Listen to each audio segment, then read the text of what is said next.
Oh, what is going on, everybody? You can hear us, but you can't see us. Now you can see us. What is going on, everybody? It is Thursday night. It is Wrestling Outlet. I am Boxman. I am very happy to be here and very disappointed in the human race today. Yet, we will talk about that in a few minutes. But anyway, across from me is the man, the myth, the legend. That is this man here. And that's right, this man here, indeed, the voice of generation, Smark Wahlberg. I feel like I'm probably going to be responsible for your disappointment in humanity widening. I don't feel like I'm going to close that gap anytime soon, but we'll find out. It's it's not even the jokes. I'm all right with a little lightheartedness here and there, but good God, people, you're wow. Wow. Um yeah, wow. We'll get into it in a minute, folks, but that's all I can say is wow. But yeah, it has been a pretty crazy week, folks, not just in wrestling, but I would say overall. It's been a tough week for a lot of people, especially us Gen X 80s kids. It's been a real tough week. We've lost some people we pretty much grew up watching. Some of us idolizing, um, and some of us just literally grew up just watching on TV every day, wishing our family could be like that. Another one of them. So I guess we're gonna go ahead and get I, into the I, the main I think three. I was gonna say, I think in hindsight, you probably don't want your family to be that way, or at least not the dad of that family. Well, the television family. I'm not. Let's not.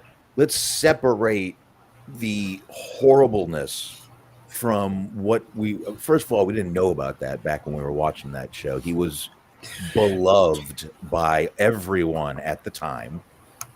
I swear to you, I don't know the name of it, but I could find it. There is an episode of the Cosby Show where he fucking drugs the barbecue sauce. Yeah, I do remember I, that one. I shit you not, it was supposed to serve as like an aphrodisiac, which like again at the time you don't think anything about, but in hindsight it is unintentionally the funniest fucking thing. Yeah, a little different. What's going on there, Norab? Good to see you. But yeah, let's just go ahead and I guess we'll kick this off. There have been a main three. Trust me, I know more people have passed. Actually, one of the guys from the band Golden Earring. You ever heard the song "Radar Love"? Radar Love. The guitarist and one of the singers of that song passed away today. Well, you didn't like that? No, it's a good it's a good song. I just don't remember it going that way. I remember him just going do do do do do do do do love do No, it do wasn't. do It wasn't. do the I radio. was speeding up the tempo a bit, but yeah, let's start.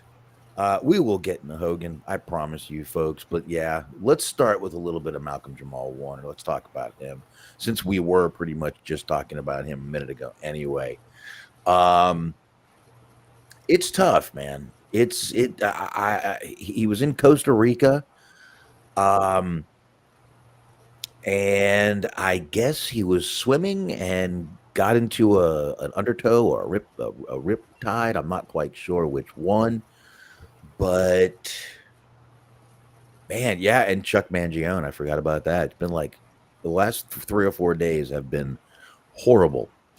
But yeah, Malcolm Jamal Warner, like I said, he was in Costa Rica, got caught by a rip current on Sunday.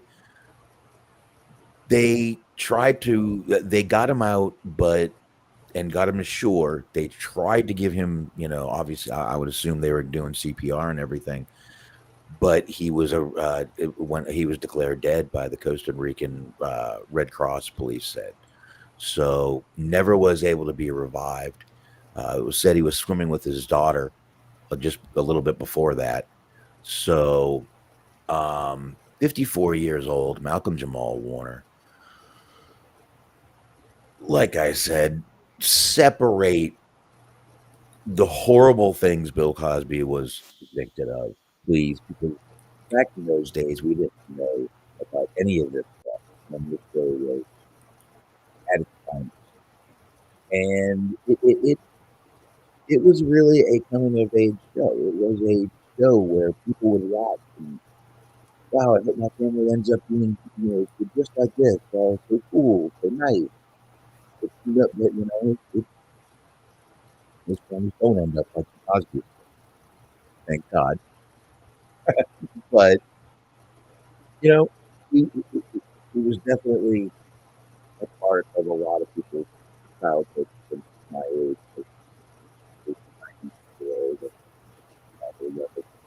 But I remember him from a few more things than that. I know he was in the movie Drop Zone with Wesley Snipes. It was all taped down in Miami and Key West. They're jumping at Gary Busey is in it. Come on, Gary fucking Busey's in it. That is a wild list of people. Yancey Butler is in it. She's awesome. But he does have one upcoming project. He's got a couple things. He even in 2025 he was in something called Alert Missing Persons Unit. He did 3 episodes of that. Just last year he was in 4 episodes of 911. I started watching that and just kind of slid away from watching it. He was in the 2023 one episode of The Wonder Years, but he definitely did more than just than just the Cosby Show. He was even in a. I mean, he also was in. He had a couple episodes he did of A Different World back in those days. So yeah, didn't do a ton of stuff, but was definitely in a few shows. Was even in a couple episodes of The Fresh Prince of Bel-Air as a different character. Eric Sanders, he played a couple episodes. Yeah. And he was in the TV movie Tyson. That I didn't know. I did not know that. Also, he was the producer, the voice of the producer in 41 episodes of The Magic School Bus. I just learned something because my daughter used to love that show. I did not know that. I really didn't. That was on when I was a kid, but I was never really a big Magic School Bus person. No. I'd watch Arthur from time to time, but okay, not so much Magic School Bus. Of course, he was also in Malcolm and Eddie, 89 episodes of that show. Never saw that show. But, just let's face it, 54 years old is way too young to go, especially getting, fucking swimming, man. Swimming in the ocean. Never liked it, man. I've always been a little weary of swimming in the ocean. And first of all, shit bites you in the ocean. I don't know if you know that or not. I wear sandals when I walk in the fucking ocean. This shit doesn't bite me in the ocean because I'm not in the ocean. I don't usually go in the ocean, but I mean, I'm 5 hours from a fucking ocean, but I did grow up in Florida, South Florida. So, of course, we got a lot of oceans around there. And, I liked it, but within the first month, you're like, all right, I'm sick of the beach already.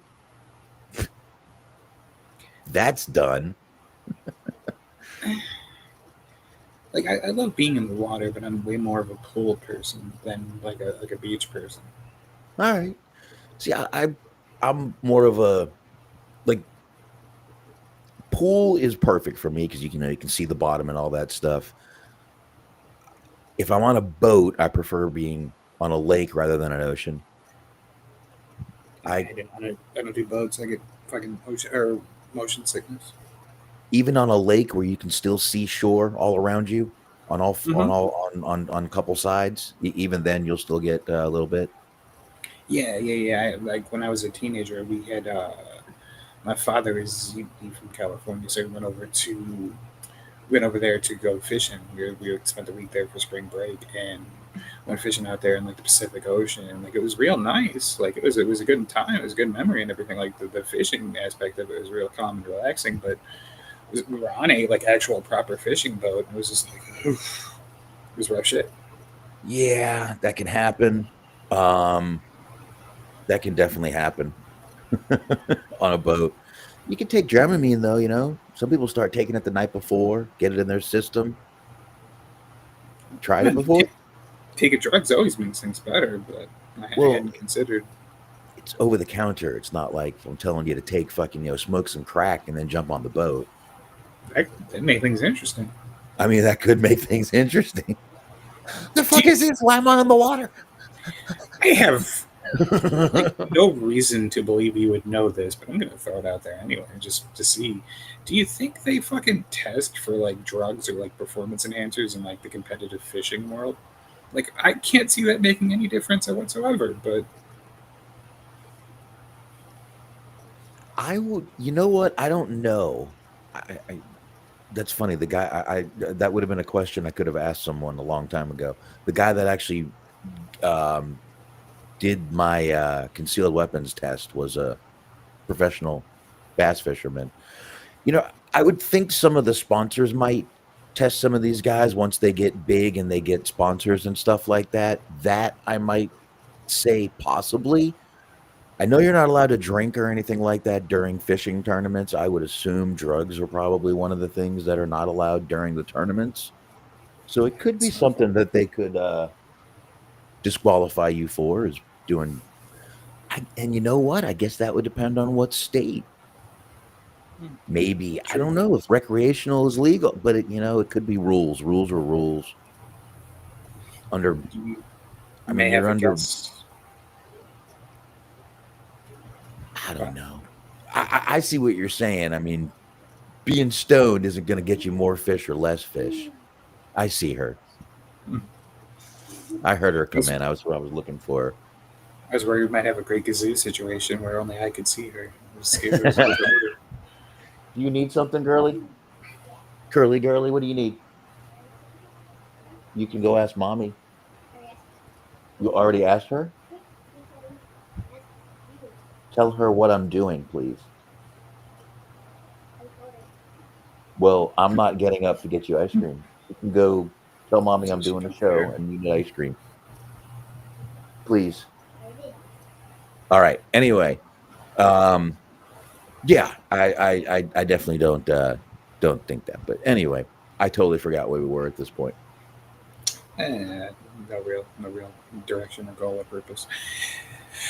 No, we never really do. We never really do. And to be honest with you guys, I don't have a ton of stuff to get into tonight. So if we ramble on a little bit, don't worry about it. They're actually doing, I think it's in the planning process at the moment, a like Olympics for people who are enhanced, like steroids and all kinds of shit like that. Really? Mm-hmm. Oh. They're literally like calling it the enhanced games, and it's just like I don't know what all the sports are that they're planning on doing, but it's literally just like the guy who's organizing it is just like, hey, I just want to see what it's like to have all these people that are like optimal humans. They're just like as far as we could possibly push human genetics, we're going to have them compete. Like it sounds like very kind of unethical, but wildly entertaining at the same time. Wow. Nothing but shrunken testicles and back knee everywhere. Mm-hmm. That's what it's going to pretty much be. Talked Holy about that on shit. TIS one night. It was kind of Really? wild. That is pretty wild. That is pretty interesting. That's very interesting, actually. All right, go. Thank you. Oh, and you were talking about like it depended on the state. My grandparents just got back from Illinois. They spent like a week in Illinois checking on relatives and all that kind of stuff.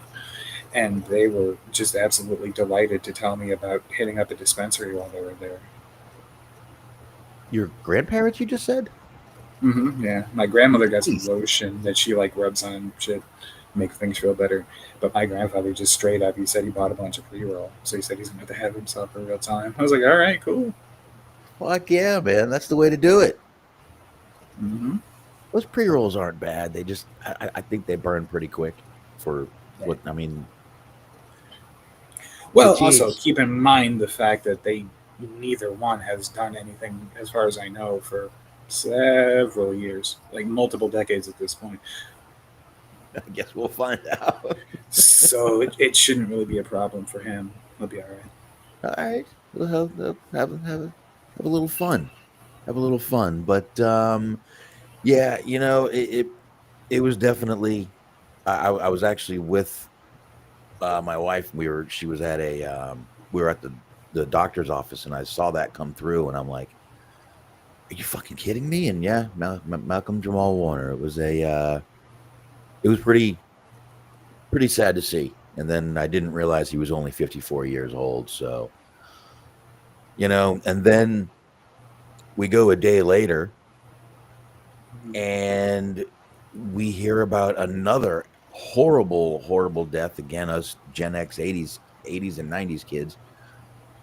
Fucking Ozzy. Ozzy Osbourne passed away. I mean, just a few weeks ago, we were all watching I watched that concert, that 9 hours. Did you ever watch any of it? Yeah, I watched some portions of it. Yeah, that's what it is. I watched it 9 hours. It was about a 9 hour show. It was really fucking good. I'm glad I have it now because it's a good thing. I'm glad I bought it. You know, right? So you know, and you know, I was baffled. I was just baffled to see this because I'm not saying he looked good at that last concert. He actually, his voice was a little shaky during, you know, My Mom Coming Home. Voice was a bit shaky. Guy's got Parkinson's. I wasn't sitting there like we should not be singing. No, I got it. He was old, and I'm glad he got that final send off because if that crowd was amazing. Everyone who came up there was appreciative, and it was an awesome send off for him, most definitely. Yeah, I mean, you mentioned that his voice was a little shaky towards the end of that song or during that song, but I think it wasn't at the last one, like the last song that he played that night. Yeah, So like, yeah, you could very easily like part of that I imagine had to be emotion too, because like I heard like that was one of the parts of the concert that I had seen because hmm he's like, this is the last one for, and he just kind of paused. He said ever, and, like he started tearing up, but it was just like, all right, let's do this shit. Like, thank everybody for coming out and making this happen and everything. That one was interesting because like I felt like he gave everything that he had to give in terms of that concert, but at the same time, there just kind of wasn't that much more left. Because, like, you know how it is with all those, like, rock and roll retirements, they're the same as fucking wrestling retirements. Shit lasts for, like, 2 months tops, right? But with that, it just seemed like that one seemed a lot more like it was going to last because right. because just of the matter of just like it's like yeah I can't fathom him doing any more shows after this because he's just not in a condition to really be doing it anymore. But he fucking put everything that he had into that show for sure. You know, he's put everything he's had into a lot of stuff since the '70s. I don't. You go back. Oh, the guy bit a head off a bat. Yeah, whatever. Oh, he's not the greatest person. Well, whatever. He's fucking Ozzy Osbourne. He has great fucking songs. I have listened to Ozzy since. Oh my God, I can't even fucking tell you when I started. I heard my first Ozzy song. I've always listened to that shit. I'm sure it was my sister's friends at the time that got me into it since they were older. But awesome, and I just like I said, I watched that last concert, and you're right. He just looked like that was the end. I mean, he was confined to a wheelchair at the time. He, you know, Parkinson's and probably a ton of other things going on. Last time they showed a video of him walking, he could barely do it. He was. I mean, we saw him on the TV show shuffling around his house. Mm-hmm.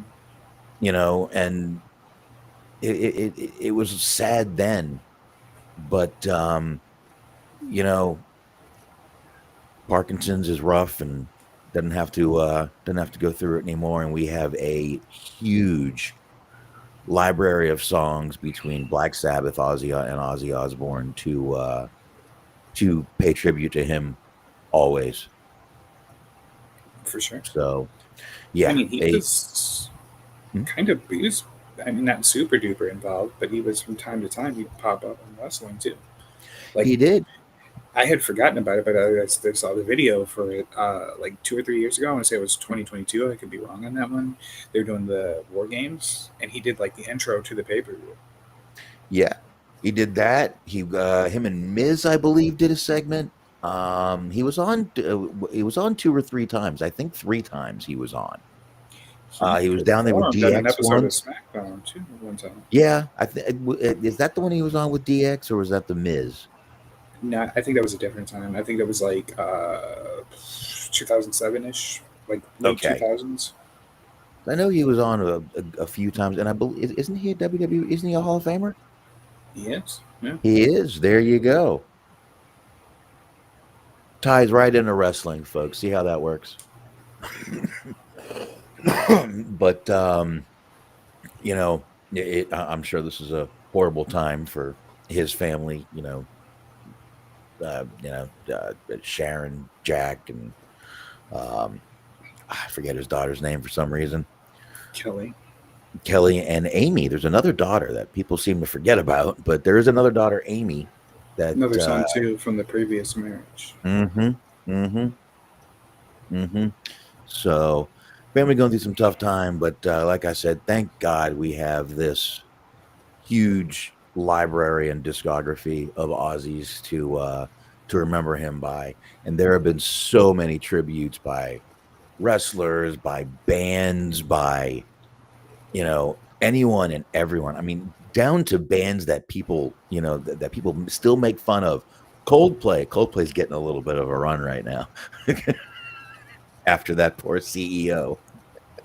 Coldplay fucked some dude over and is getting fucking huge from it. I mean, it's embarrassing enough to be at a Coldplay concert, but getting caught cheating at a Coldplay concert is a whole nother issue. If you're gonna take down a CEO, I'm gonna say that was the humane way to do it, folks. No one lost any family doing it. I like how you unintentionally compared CEOs to dogs, which dogs are a lot better in my estimation. I'm just saying, if you're gonna take out a CEO, that's how you do it. You don't have to kill anyone, folks. Catch them at a concert. Catch them doing something they should. That's the way to do it, folks. That's the humane way to put them down. I have no problems with that method at all. But yeah, I've seen a lot of bands you wouldn't even think of doing some Ozzy tributes, and every one of them has been touching and great and just awesome. I knew what I was doing. I hope you know that. If the Coldplay concert is the humane way, was the other way like Old Yeller? Would that be what you would liken that to? The situation that happened earlier this year? No, I didn't like that. We talked about that. Remember, I do not advocate or condone vigilante justice in any way. Whether he thought that was downright murder. I definitely don't advocate murder, or I don't. I am simply an advocate for self-defense. That is it. But when Batman does it, take that as you will. Mm-hmm.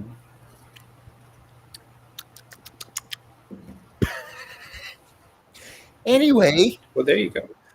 Hey, before we transition to the much more polarized, this is where it's the Chuck Mangione thing. The only thing I really know about him was I don't know. Did you see it? The episode of fucking King of the Hill where he was supposed to perform at Megalomart, and they were like, it was like rigged that the store was going to explode. It was like one of the very first or second seasons. No, you're gonna hate me, but I have never seen one episode of King of the Hill, and I am not using that as a flex. Like, I've never seen one. I've just never seen one. I'm not that invested in the show to be upset that you haven't seen it. I think I only saw the first 2 to 3 seasons. Nice. And it was just because it would come on before The Simpsons, and like I'd watch every episode of The Simpsons when I was like an 8, 9, 10. Like it was still like the very end of like prime Simpsons. Huh. Yeah, I've never seen King of the Hill. I've never seen Family Guy. I've never seen a lot of shows that I should. I've never seen Sons of Anarchy. I've never seen Breaking Bad. My son tells me I have to watch Breaking Bad. It's pretty bad when your 16-year-old tells you should be watching TV shows. I mean, that's always the danger as a show that is that hyped up. That just like whether or not it can live up to the hype. Like I was fortunate enough to watch it as it was going on, so like I get to experience it in real time. But like now, the hype is so immense that it's going to be hard to live up to it. But I enjoyed it as a show. Well, now he wants me to watch The Walking Dead and Dexter. Like, dude, The Walking Dead's going to be a tough one. These are shows you should not be watching, dude. But it's 16. Are they? Is it? It's 16 and up.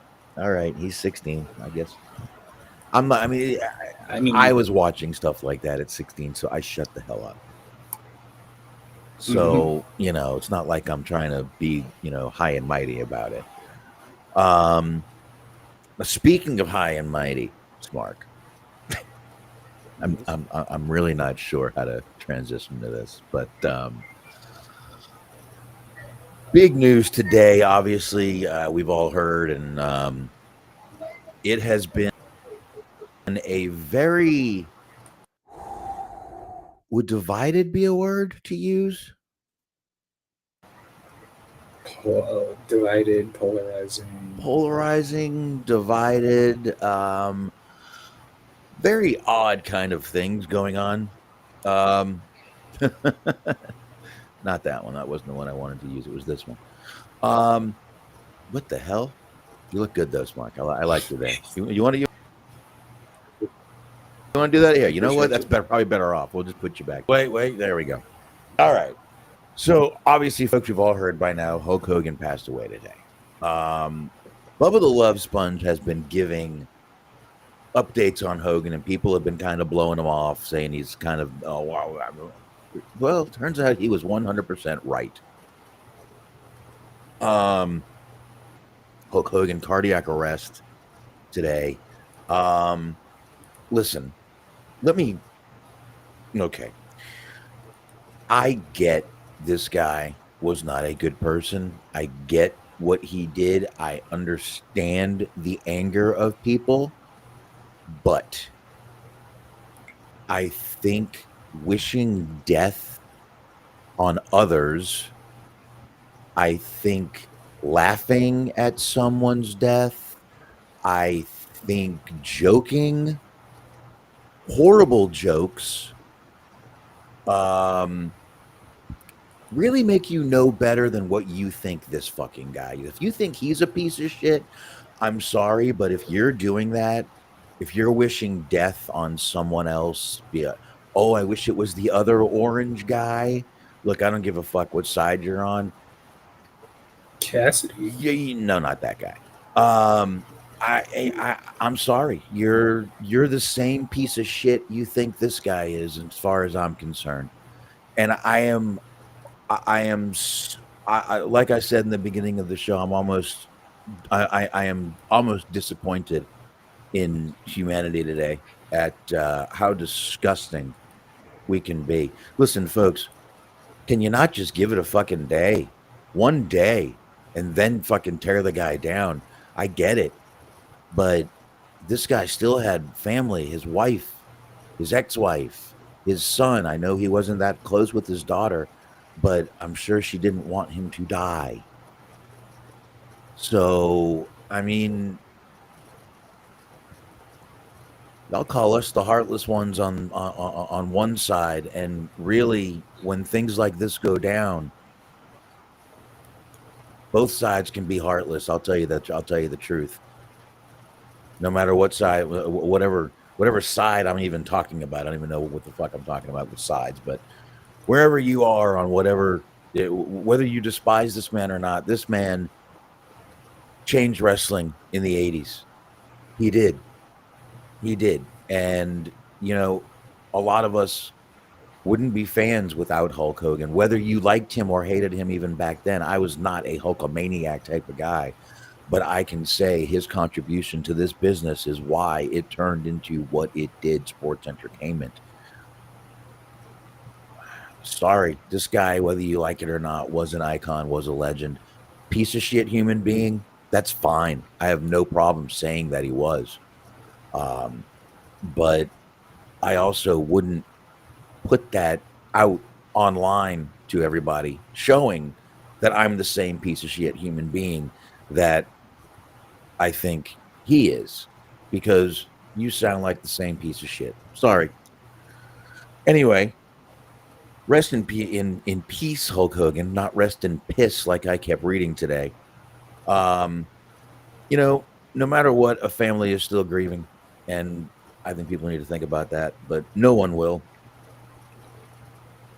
I know this isn't the popular opinion, and sorry for my little mini rant there, Smark, but please go ahead.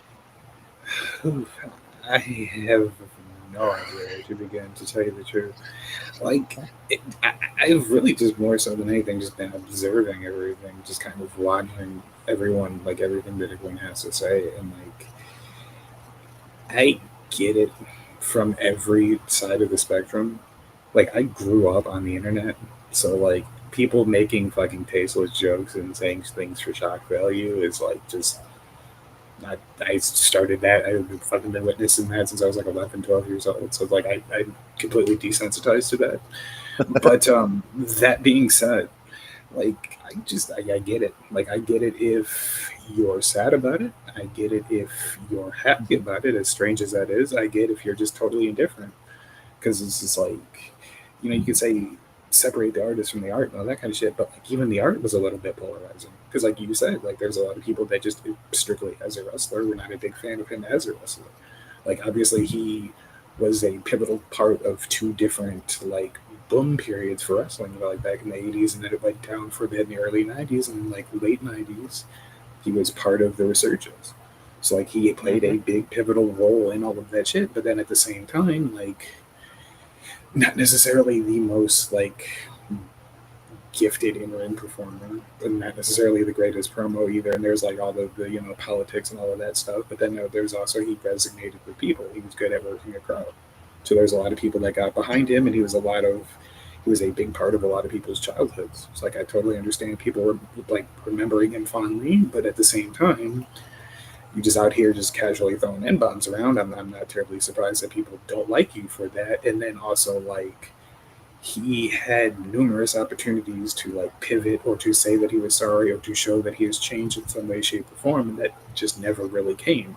Like there was just multiple reports of just him being like, well, shit'll blow over, or like, what did I do wrong, really, or like, be careful what you say because you can get in trouble for it. It's like it was never any real sense of like pittance or like like reforming. Whereas like it kind of just what it makes me think about more than anything is just sort of like I liken it to the Jay Briscoe thing, where like they both said some things that were kind of unfortunate and they got them into trouble. But then it seemed like Jay like reflected on it a little bit more. Like even if just you want to look at it through a cynical lens of like it cost him money, so he stopped saying it. He stopped saying it. Like you didn't see or hear him doing anything else, saying anything else, acting any sort of way in regards to like the people that he at one point claimed to not like. Even if he still to his dying day didn't like those people, he didn't show it. Like he at least seemed to be reformed. Whereas with Hogan, it just never really stopped. Like he And fired that girl from his fucking beer campaign and all that shit. And there was a couple of different, like the Benjamin Shelton thing of like, I'm not racist. I love black people. Then if you don't get their name right, and they fucking on Twitter say that they don't like you or haven't really met you, don't really know you, don't really talk to you, like that kind of shit. So it's just like it's a very polarizing thing because he had made a big impact on wrestling that is going to forever be synonymous with that. But then he also did some real unfortunate shit. absolutely, and I'm again, I'm absolutely not sitting here defending Hulk Hogan. Look, folks, I think everybody knows I do lean to the right a little bit. I do not consider myself MAGA or anything. Please don't ever loop me in with the weirdo MAGA people that are wearing hats on the street and shit. Please don't loop me in with them. Trump has done plenty of shit this fucking term already that has pissed me off. I promise you. So, but I just see a lot of people jumping on another dead maggot. Who cares? All that shit. And it's just not necessary. It's just not. It's just not to attack a whole group of people because of one guy. No, I just don't think it is. But listen, like I said, Hogan jokes are great. Here, I'll start off with one. Look, I know Hulk Hogan died. I hope Terry Bollea is okay, though. True, as I said, boys, gonna make Hogan jokes or not until next week.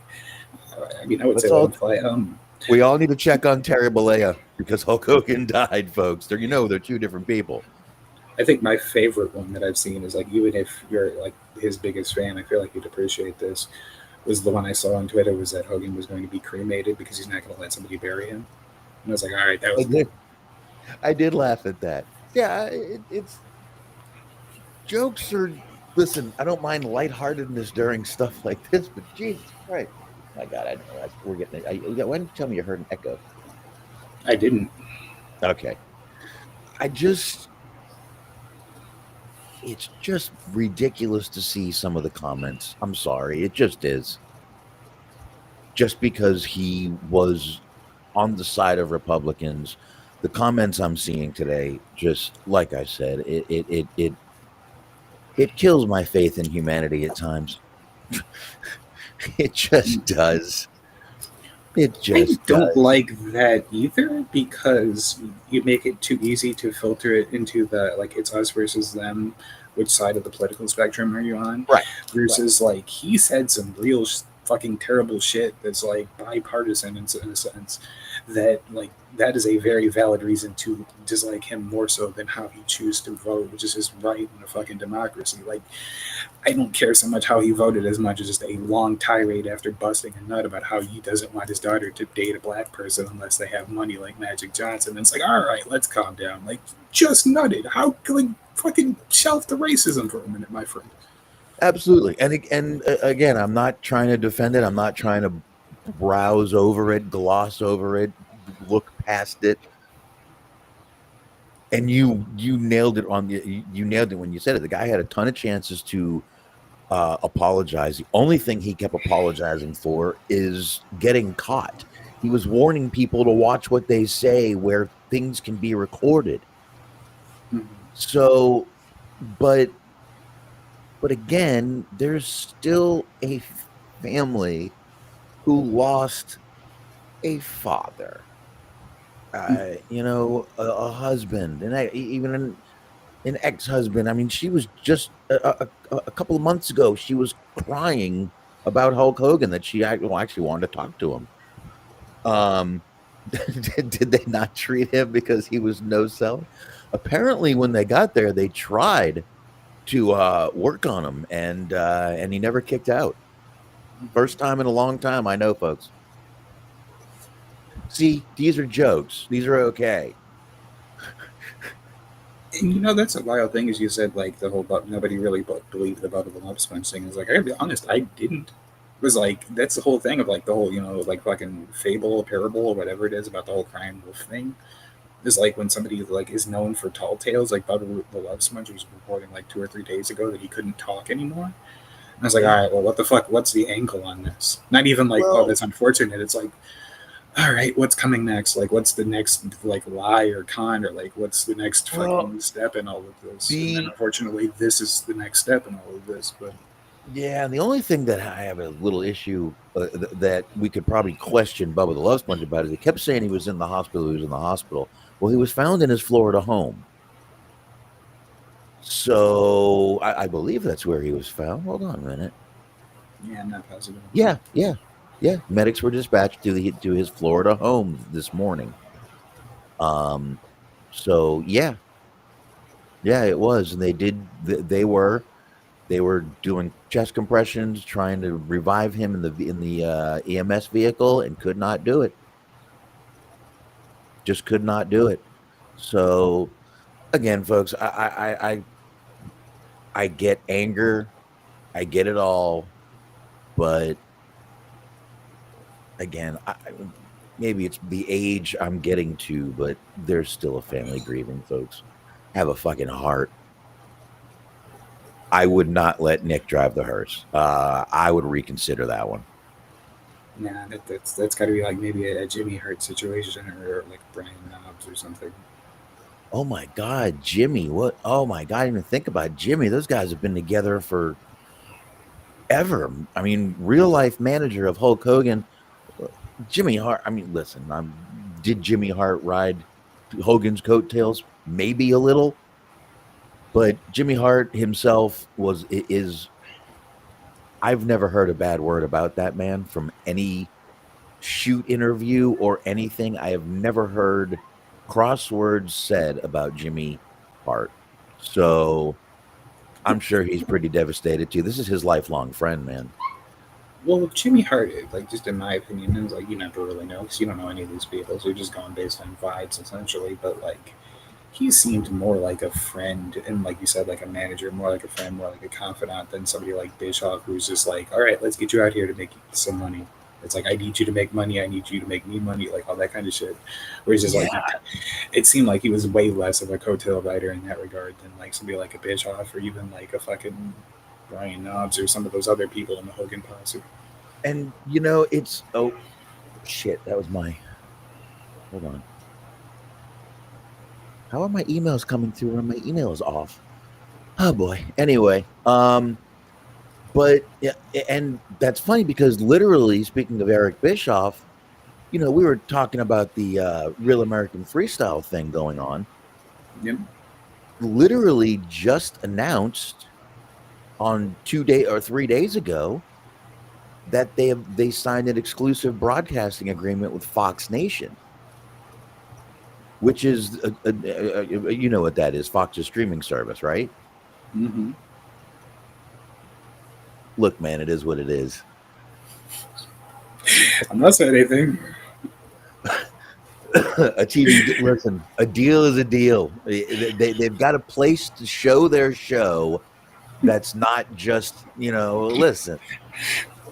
Listen, I'll just say this: if it ever actually happens, I don't think this company's ever actually going to do a show. I will say that fucking Ben Shapiro and Alex Jones doing commentary is going to hit hard. Oh shit, that would be.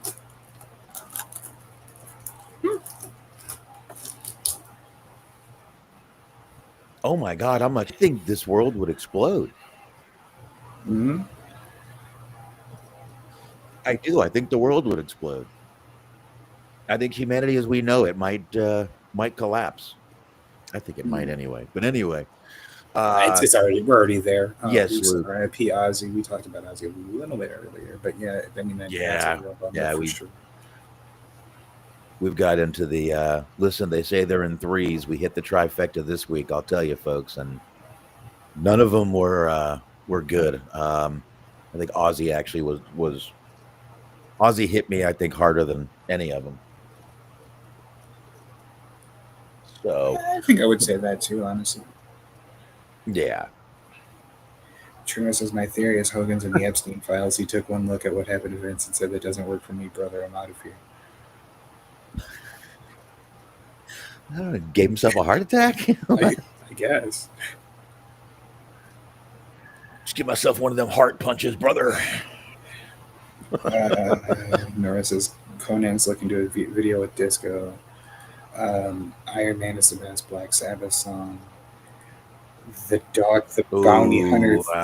Oh my God. The Dog, the Bounty Hunter theme was Ozzy's best work. I forgot he did that, but you're right, he did. I thought you were going to say you're right, that is his best work. And I was like, okay, I'm not going to be gaslit by both of you motherfuckers. No, I forgot he did it, and he just lost wasn't his kid, but it was his new wife's. It was his stepson, I believe. I see. He lost. So a lot of 2025 is just not a good year, man. I'm already saying, you know, we're over halfway, thank God, but fuck this year so far, man. I'll tell you that. fuck this year. But yeah, I don't know if, I mean, according to them, they're going to do the show. They're going to do the freestyle. So we'll see what happens. I can't possibly believe that that's actually going to happen. I hardly believed it was going to happen even like before today. So like I'm just going to lean on I doubt it's going to happen. Luke says I'm going to abstain from my thoughts on Hogan. Smart knows where I stand. Well, I mean, none of us are ever on here really super pro Hogan. Like Box's point was more so just like he is still a human. Well, was a human being. I don't feel good about that. But let him. Like he is somebody with a family. Yeah, there was no way to make that not sound harsh. Don't worry about it, Smart. You're good. But yeah, no, it was more of just like, okay, whether you like the guy or not, still, fucking husband, son, dad, that kind of thing. And have a heart. Have a heart like everyone claims, oh, this side doesn't have a heart, this side doesn't have a heart. Things happen on both sides that say no one has a fucking heart anymore. How's that? Yeah. Not wrong. Not wrong. I am down to the point, and I think a lot of people probably are too, where I don't trust or believe in either side. If we're going to get political here, I guess we can real quick, since Hogan's whole stance was political. It was his step-grandchild. Yes, Norab, thank you, Dr. Bounty Hunter, step-grandchild. I think both sides are nothing but fucking Hollywood political theater. I think everything we see is for campaigning. I think it's all political stunts on both sides of the aisle. I think neither side has our real interest at heart. And I think both sides would throw us under the goddamn bus in a second. So, jeez. See, but that's okay. It's funny. Have a heart. Some advice Hogan should have taken earlier today. He needed a new heart, not some heart. He needed someone's heart. Turner says Hogan was a cunt who sabotaged other wrestlers, including killing the Union, which would have helped many, but he was the best face and best heel in wrestling. I mean, that's kind of the thing. Is Union, like, no, you think WWE is charging for tickets now?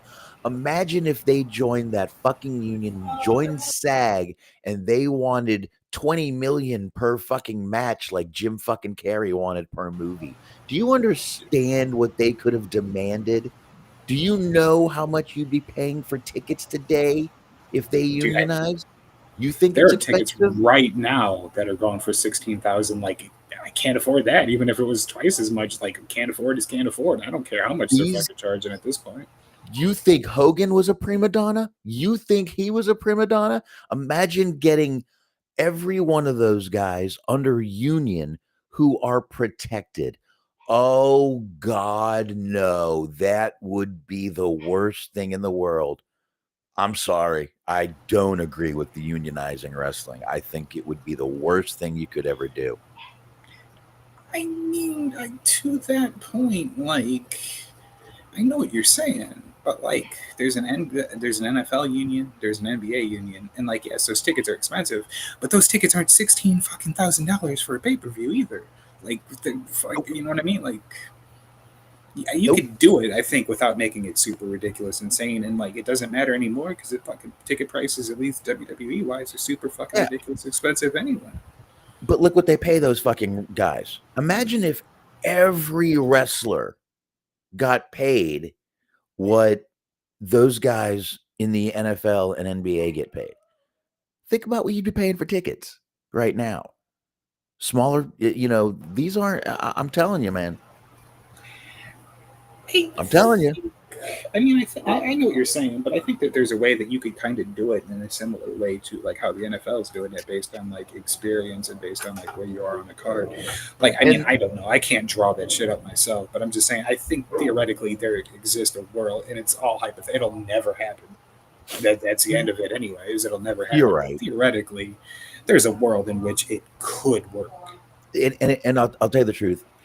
And when I say I'm against unions, I am not against these guys having insurance. I don't agree with their classification as a 1099 employee. We've done this on the show. if you go to the IRS and look up a 1099 employee, wrestlers technically don't fall completely under the 1099. They have a few things that fall under it and a few things that don't.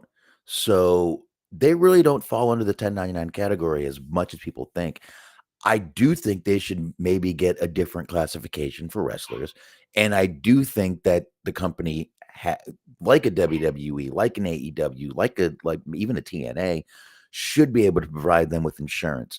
You can sit there and tell me they usually pay for the surgery anyway.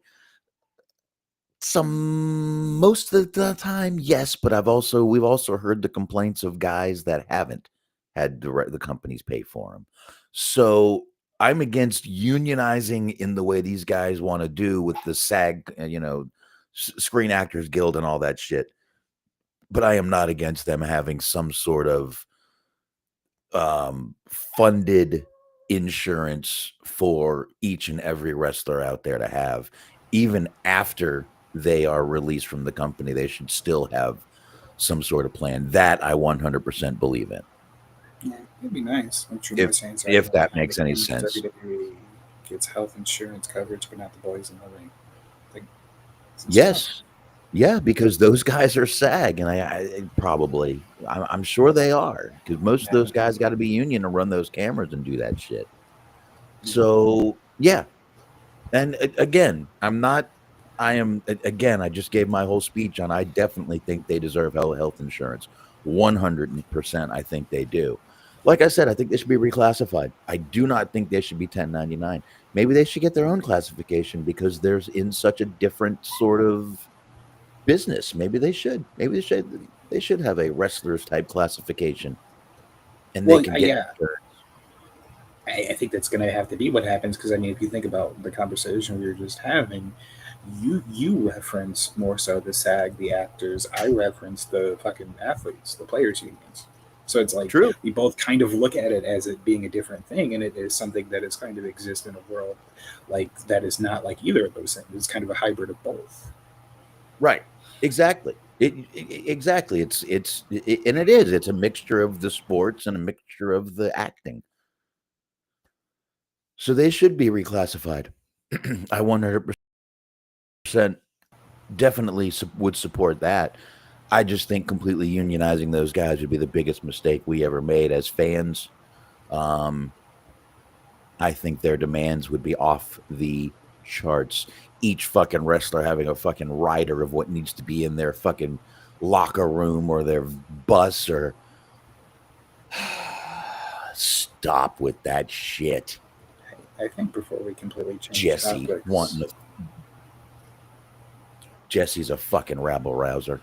Go ahead. I'm sorry, Smark. Don't know what I've seen. I've seen the documents.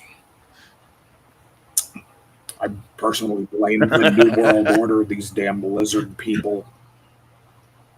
Anywho's, the last thing before we completely get off the Hogan topic, I think one of the things that people don't talk about a lot in terms of the more controversial things he's done, regardless of like the comments, like race-related stuff, how you feel about that, how you feel about the politics and all that other bullshit.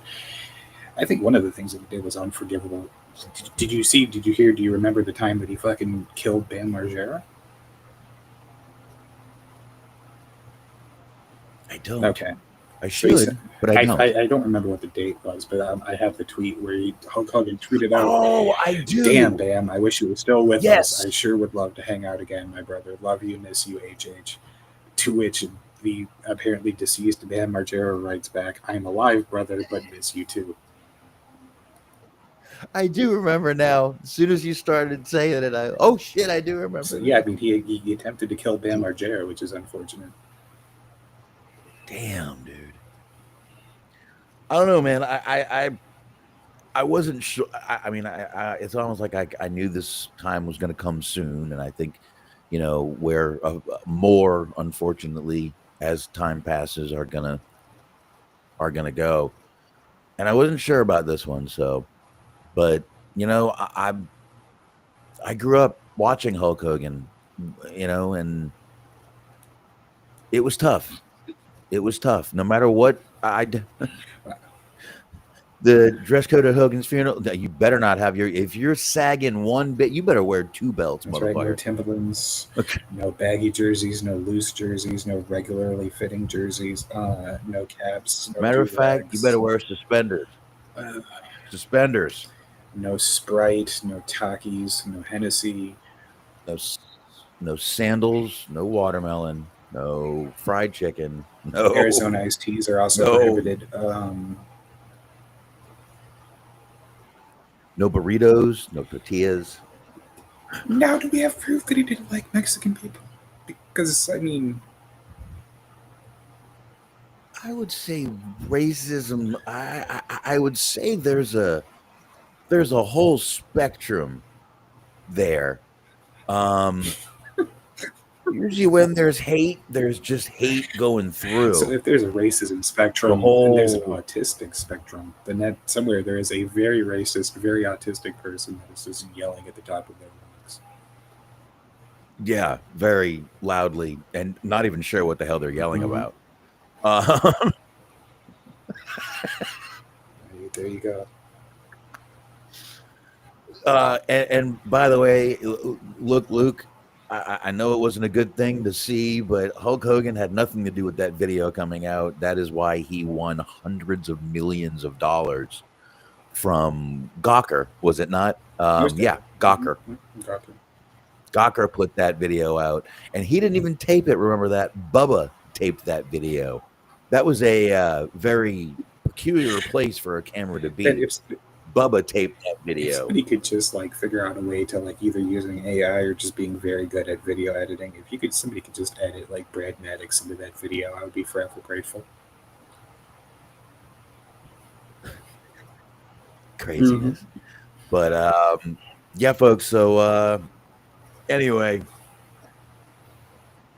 tough stuff, man. It really was. Like I said, I can acknowledge this guy was a horrible human being, but I also grew up watching him on television in something I love to watch. Like I said, I wasn't a Hulkamaniac, but I'll always give him the credit for, being the icon he was in the business, and for definitely bringing the business to where it is and today. And shit, y'all know you love that fucking NWO run. Don't even fucking lie. I will say, to give the devil his due, the fucking coming out playing Voodoo Child and playing the fucking guitar on the WCW title was always real cool. Yeah, that, man, like he was in some movies. Mm-hmm. Suburban Commando. Shit, me and Anthony did a review of No Holds Barred, Gremlins 2. No Hold Barred. Gremlins 2, that's right. He was in Spy Hard. Mr. Nanny. With him and Jesus Christ. No, Jesus Christ wasn't in that one. I forget who. That's a Leslie Nielsen movie, Spy Hard. Great entrance song by Weird Al Yankovic, by the way, in that movie. Right. Fear and darkness all around. Really? Okay. Although you said it was a great entrance song by Weird Al, and I was now just picturing like fucking Hogan coming out in NWO entrance to a Weird Al song, and that sets a very different tone.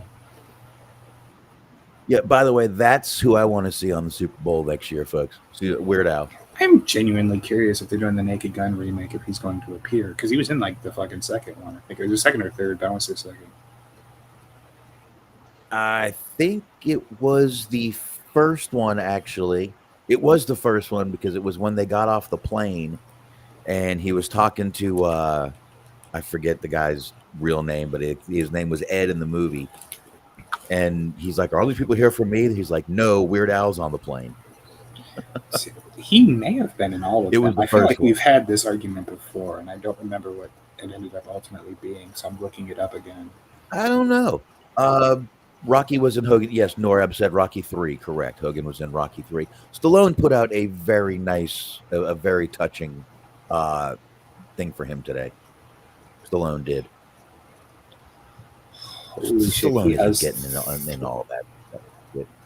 He has 300 acting credits on IMDb. This is going to take a minute. Oh, he was in Naked Gun 2. Who? Weird Al. Yeah, he was in. Wow. He So was we're in both. 1 and 2? Yeah, you're right. He was in 1. He was in 2. Okay. I want to say he was in 3, but yeah, he was in 3. Yeah, he was in all of them. All 3 of the Naked Gun movies. He did have he wasn't the third one. He was a presenter at the I think they were at the Oscars, the Academy Awards. The third one. I don't remember him in the second one, but I haven't seen the second one in a while. The third one was Fred Ward. Rest in peace, Fred Ward. Right on. I forget the second one. I forget. I don't know why, but I forget it.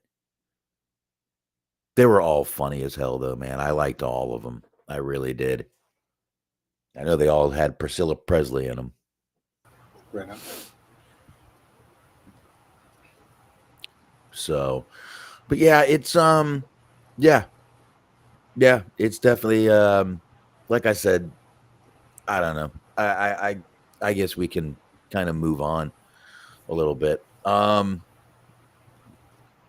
Let's do that. You know what? Let's do something. Let's move on to some good news. Something we talked about, I think it was last week. We were talking about Ben Askren. And since we were just talking about he's part, I don't know what he's going to be now, if he is going to be a part of the Real American Freestyle. But after 59 days of being in the hospital, getting a double lung transplant, he's on his way home today, everyone. He posted a video, if you on TMZ, of him going home. So after all that, Ben Askren is there he is. Hold on a sec. There he is right there. He's in the car on the way home with a big smile on his face after a double lung transplant, man. He's got a long way to go. He has to basically learn to walk again because he's pretty much been laid up for 59 days. But it is good to see him back, getting out of the hospital and on the road to recovery. So, I just figured I would mention that since we just talked about 3 deaths, I figured I'd mention something good. This is definitely a good thing. So, way to go, Ben, and kick ass on the way to on that road to your recovery, man. So, but yeah, that's definitely a good thing right there. And I don't. It's like we mentioned him, and then next thing you know, week after week, we keep getting updates on the guy. Yeah. We've been talking about him for a while now. Yeah. So now, speaking of updates, get into a couple. Conan is looking to fire Huxley yeah. because Huxley was talking trash and using bad pics of Tony Khan for their video thumbnails, all during the time Tony and Conan were working together. Tony told Conan to stop it.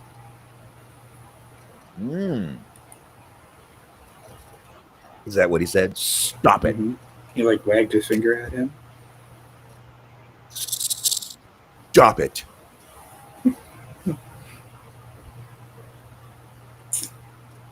Tell you what, the Huxley Do not do that. Huxley lore is intense, my friend.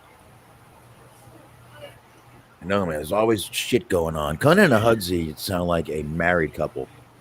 Truman would like to know if he got one of Hogan's lungs. How much of a cocaine contact did he receive? I don't think they would take those. I don't think he was a donor, brother. Probably not. They don't try to save you if you're a donor, brother. That's what I hear. What? Am I wrong? No, probably not. Honestly, my mind went to a very weird place. I said that in Hogan voice because I was joking. I hope everyone got that. I mean, it's possible. It's not even a conspiracy theory as much as it is just you could look into it. There's facts and shit. What they do with fucking cadavers and bodies once they pass away is fucking absolutely incredibly wild. Very few of them actually go to science. Yeah. A lot of them go to fucking eclectic weirdos and other types of fucking bomb testing and just all kinds of crazy wild shit. I saw a documentary about it and it's fucking incredible. Moves insane. Yeah.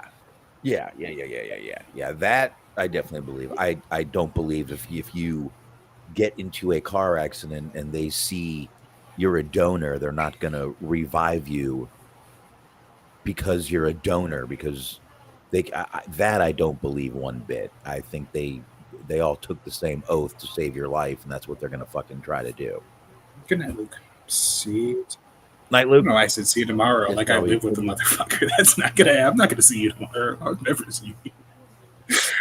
It is tomorrow over there, I believe. 10, 11, 12. Well, it's tomorrow over there already. I don't know why. I felt like there was that automatic response of just being like, see you tomorrow. I'm like, no, I'm not. I do not live with you. See you at work. See you at work, Luke. Yeah, we took out a weirdly cordial greeting there. It's like, all right, love you. Like, what? See you on the trolley. That's right. Mm-hmm. We just hang out. We're both dressed like Mr. Bean. I like it, man. I say let it go, man. I like it. All right, I got a quick video here. We're gonna lighten the mood even more, and Chris Van Vliet got to interview Adam Sandler, and I knew MJF was in this movie, Happy Gilmore 2, but I didn't know Becky Lynch was in it too. Becky Lynch is in it too. So I've got a quick video of Adam Sandler talking a little bit about MJF. Give me 1 sec and I'll play that video for us right. All right, you got to give me a sec. I'm sorry. I'm so sorry, folks. Right here. I got it. It's loading. It's about to play. Oh, analyze this, motherfucker. It's an apple there. It's still processing. It's getting there. It's almost done, though. This is a fucking crazy process just to put a fucking video up here. There we go. Oh, good. No sound. Okay. Give me a minute. Oh, good. No sound. All right. I'll just let me just get the video off YouTube real quick, folks. And then we'll play it right off YouTube. I think the crux of it is that everybody's super excited for Happy Gilmore too. Everyone loves it. No one's excited for anything. I'm excited for Happy Gilmore. The most nihilistic thing you've ever said. Like, I know one's excited for anything. We're all gonna die. Fuck it. No one's excited anymore about fucking anything. Haven't you figured that out yet in your life? Everyone wants to be miserable, Smart. Everyone wants to be miserable. I mean, you're not wrong. Unfortunately, I am not, and I would like to be. So, okay, now let's share my screen right here, and we can just play the video like this. I think that is a much better thing to do. Here we go. You are as well? Yes. You've got a few wrestlers in this movie. Yeah. Becky Lynch, and also MJF is your son. Yes. What can you tell me about working with MJF? Funny as hell. So nice. What a great kid. Love him. Family member. Hung out. I hung out with that kid and all the boys. I was a little concerned when halfway through he was going to fight. He went and had a match and then had to come back the next day. And I was like, I don't know if this is your best idea. He was all right. He was at the Garden, I think. And he goes, I'm going to win. Yeah, but the things he has to do. What if you get... He came bruised. There was some... bruises you can cover. He had some extra bruises, but like, he was a what stud. if he lost a tooth? We fix it in post. Calm down. What are you doing? I was worried. I was like, I don't think you should do Max, it. I don't think you should do it. You truly love Max. He was great. That kid is jacked and he's a stud. I'm happy to say he's my fake son. Forever. I'm proud of my fake son. I love my fake son. I love him. Dude, more Sandlers. We need so many more Sandlers in this world. I promise you. He is one of the most. He's just seems like a down to earth. And who was the lady? And did you also get the vibes that he was just sick of her shit? I think he's been working with her a while. Let me see. That must be his co-host. Let's see who's in Happy Gilmore 2. let's go ahead and run down the old. Let's jump onto the old IMDb on that one. All right, we've got. True, I'd like to know, do you think Ed Leslie is already selling Hog That and is- Death Mask signed by Hogan? That's really more of a Rob Feinstein thing. I can almost guarantee you, if you look at Rob Yeah. Feinstein's Facebook, you will see fucking him selling autographed Hogan Yeah. shit. Nora, but also like to know, was Rob Feinstein at the Julie- premiere? He's MJF family. I don't think they associate with Feinstein. Well, actually, shit, funny enough, we just mentioned Feinstein. That is. All right, that is actually Julie Bowen, who was the girl Virginia from the first Happy Gilmore movie. I didn't recognize her, but that is actually her. She has the strongest neck I've ever seen. It seems like an insult. I don't know how. Her neck muscles are her neck muscles were ridiculous in that video. But I love the cast of this movie so far. They brought back, Shooter McGavin. They brought back Ben Stiller. The same thing. They got Paige Spiranak in here. She's hot. Dennis Dugan. Let's see. Eric Andre in this movie. Nick Swardson. He's a friend. Lee Trevino. Holy shit. Lee Trevino's in this movie. Putting Challenge? Eminem is in the movie. Bad Bunny is Actually, I in was the thinking of Lee movie. Carvello. Never mind. You said Lee Trevino. I was like, oh shit, the guy from the putting challenge? But no, that's Lee Carvello. Never mind. Oh, I believe this guy's a It professional probably golfer. also is, but I was thinking of an old Simpsons bit. Yeah, he was the guy in the first one that kept shaking his head at Happy Gilmore every time he did something I'll tell you stupid. what, though, if he actually likes MJF as much as he's letting on, that motherfucker is going to be making a lot of money in the future because Adam Sandler just always casts the same motherfuckers in his movies. So he's going to be eating good for a minute. Adam Sandler is a good friend to make if you are looking to dip your toes into the movie business. I will definitely agree with that. Or it says if anyone has a promo with He MJF, they does. should bring that up to him. He won't know what to say. I think that might be the only taboo is like maybe you don't mention his uncle and how he may or may not like fucking teenage boys. Allegedly. No, I there's a reason when he first came in the business, his last name was Maxwell Jacob Feinstein. There's a reason he changed that name quickly. Let's just That would have put been it that such way. an amazing meta fucking gimmick if like his gimmick was that he sold like fake, like fucking forged autographs of other wrestlers and he like stole their equipment from the locker room and was like putting it online to sell. Like that'd be the most meta fucking gimmick of all time and it would have been great. Yeah, it would have been. That would have been. But oh shit. But yeah, so all right. Starring John wanted think to we're host a done with that. sitcom, like a game show host. Good luck, Oh, yeah. guys. He's That'll going to be work. filling in for Steve Harvey Yeah. on Family Feud. Oh, there you go. Family Feud, or what's the closest we can get to being canceled with the most raciest thing we can say? That's the real name of the At show. what point did that happen? Because I remember a time when that was like actually a game show, and now it's just Steve Harvey being like, "Name 10 things you can put in a woman's ass," and he's like, "A penis." I'm like, "A penis? Hold on a minute, player." And it's like, And he makes the face. Oh, like he's ready to take a dick in his mouth. I'm not a big Steve Harvey fan. I'm not a big fan of Steve Harvey or D.L. Hughley. Don't know why. But no, got nothing to do with it. Nothing. I promise. Promise you, nothing to do yo, with homeboy, welcome to the hood. it. No. I've never found Steve Harvey to be. He's not funny to me. My first exposure to It's not a Steve funny Harvey was like for whatever reason in the early 2000s. Cat Williams. Rappers. Cat Williams. I was gonna say Okay. for whatever reason in the early 2000s, rappers loved making fun of him for like having those fucked up suits and that shitty ass mustache. Like there was numerous rappers that were making fun of Steve Harvey. I don't know why. Listen, made a great career out of it. I'll tell Mhm. you that. Guy made a great career out of it. So, what does that even I'm trying to make sense of it, honestly. Like, if Hogan is interred, will his hot dog skin still look the same in 100 years?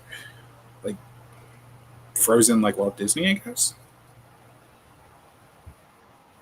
Interred. What is interred? Is that a I feel word? like it's either a typo or I'm just not smart enough to understand. Which I'm probably the latter, but I wouldn't worry about it.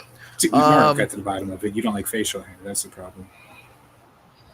Maybe that's what it is. I don't have any.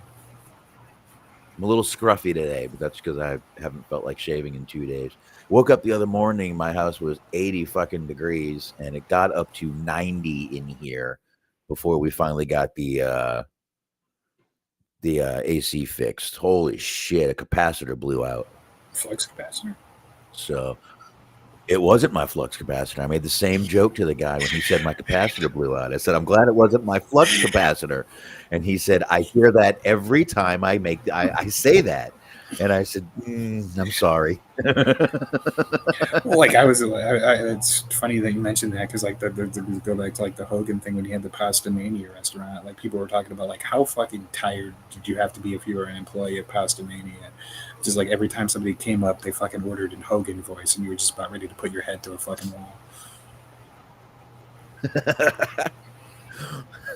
It's like, yes, everyone does that. Please hurry up. I got family. I got to clock out at 5. Please, let's speed the shit up. Yeah, that'd be almost as bad as having a Macho Man themed restaurant. That's the shit. That would be horrible. Everyone would be doing their It's like Macho a booth, Man. but like the side that the female sits on is more like a closet than like an actual table. No, it is a closet, Spark. There's chains in there. There's shackles and cuffs, everything. Why is Stephanie McMahon on your kids' menu? That's weird.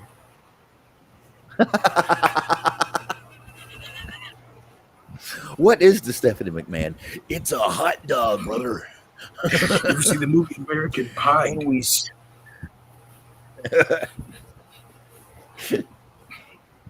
We took a hot pocket and we shove a hot dog in it, brother.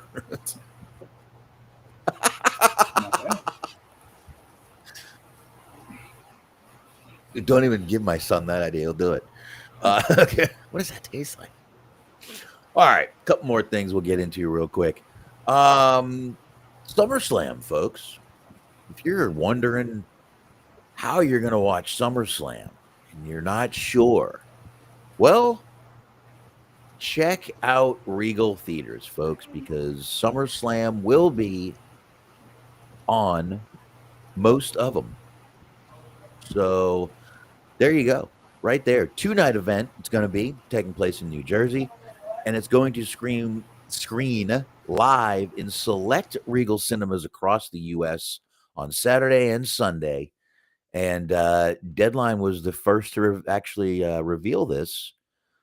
But this is the first of the multi-event collaboration between WWE and Fandango.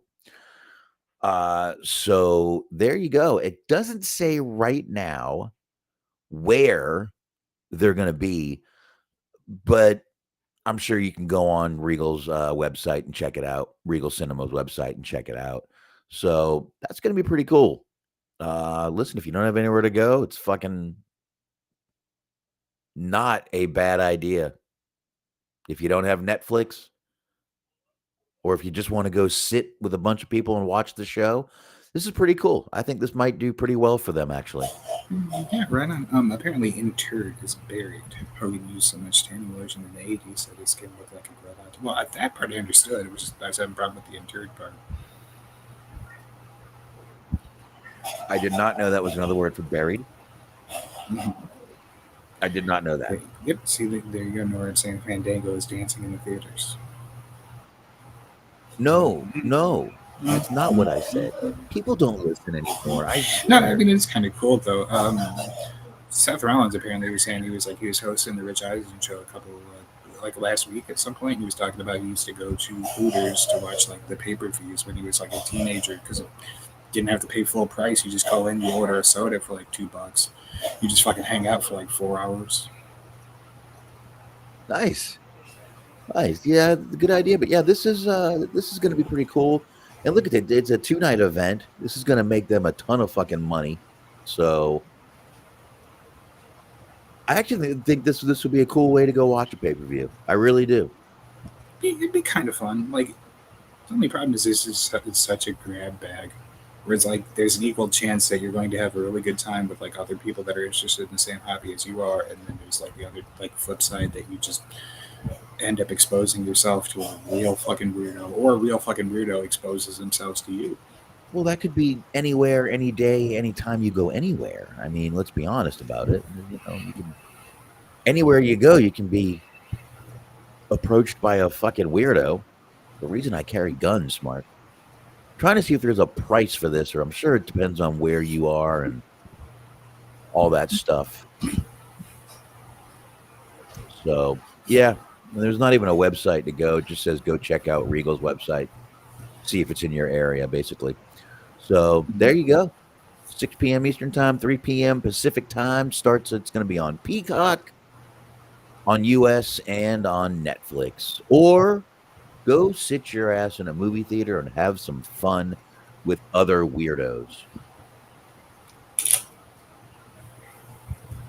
You know, now that I think about it, you said it was going to be on Peacock. It seems like it would actually be kind of cost prohibitive to go see it in the theater. It seems like it'd be charged less to like get Peacock for a month than it would be to actually go to a theater. Like the AEW stuff I get, because like their pay-per-views are like $50-$60. It's like you go to fucking Dave and Buster's, you hang and bang, you get fucking chicken tenders for $20. It's better than spending $60 on the pay-per-view. But well, I think Regal has a few of those, you know, dining theaters, which, you know, you got 5 or 6 guys who want to go watch this. Not a bad idea. Go there, get a few appetizers, watch the fucking wrestling, and drink a few beers, go home responsibly. Gotta say, I don't even know what prompted it. I don't think he said anything to prompt this, but Drew Norris says Cheese kept it in his pants more. We'd have less kids. It's true. I mean, we're talking about food. I don't know. We're talking. Did we say Gorgonzola? Did you mention Gorgonzola? I didn't mention Gorgonzola. I don't know. Family plan? I don't know. I don't know what we said. I have no clue. But who knows? Cheese does like to fuck a lot, so good for him. Good for him. Keep it going, man. Mm-hmm. At least somebody's getting some. God damn it.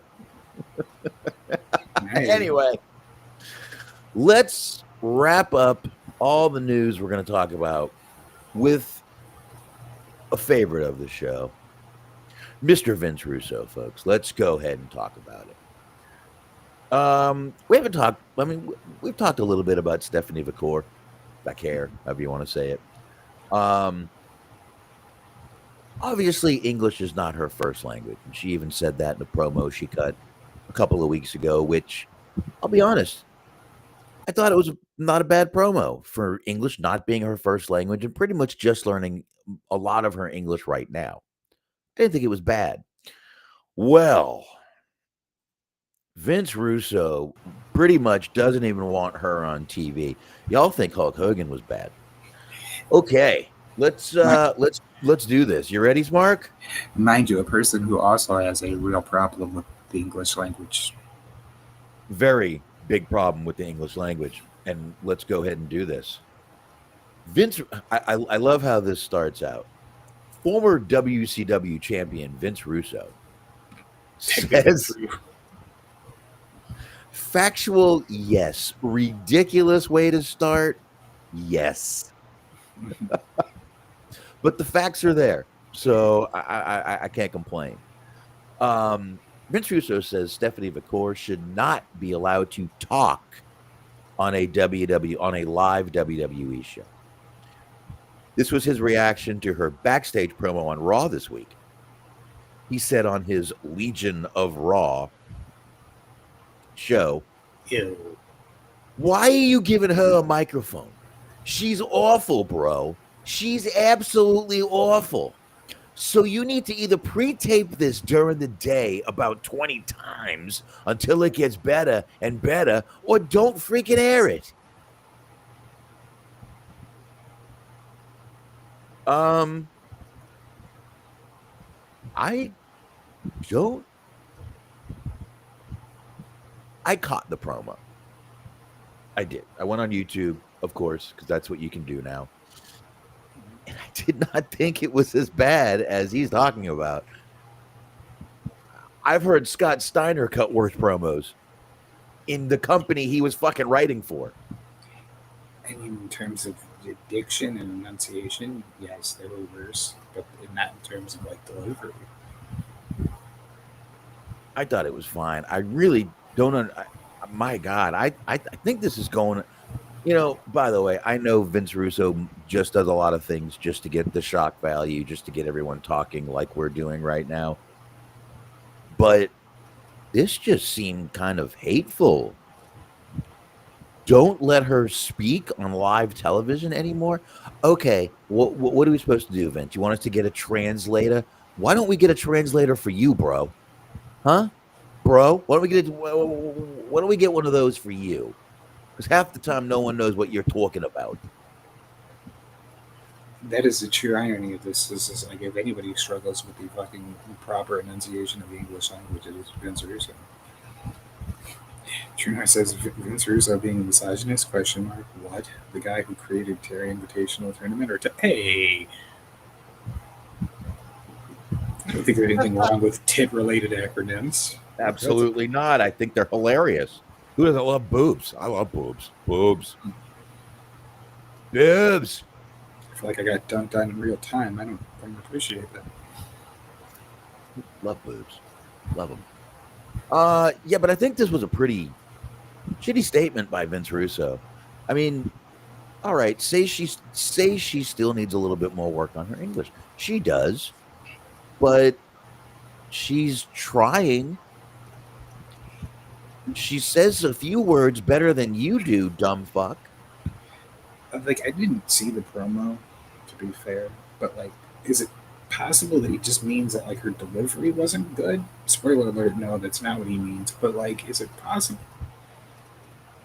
Even if it is, I mean, it's one promo. Not the first promo she's cut. It's one promo. I don't know. Listen, she was probably fucking nervous. I think this was one of her first promos on live television. So, Jesus Christ. I don't know, man. I just, again, I think people are just so quick to try to be miserable, to try to jump on people, to try to just tear someone else down. And like I said, I know Russo does a lot of things just to get clicks, just because, you know, this is his fucking living, is being a fucking douchebag.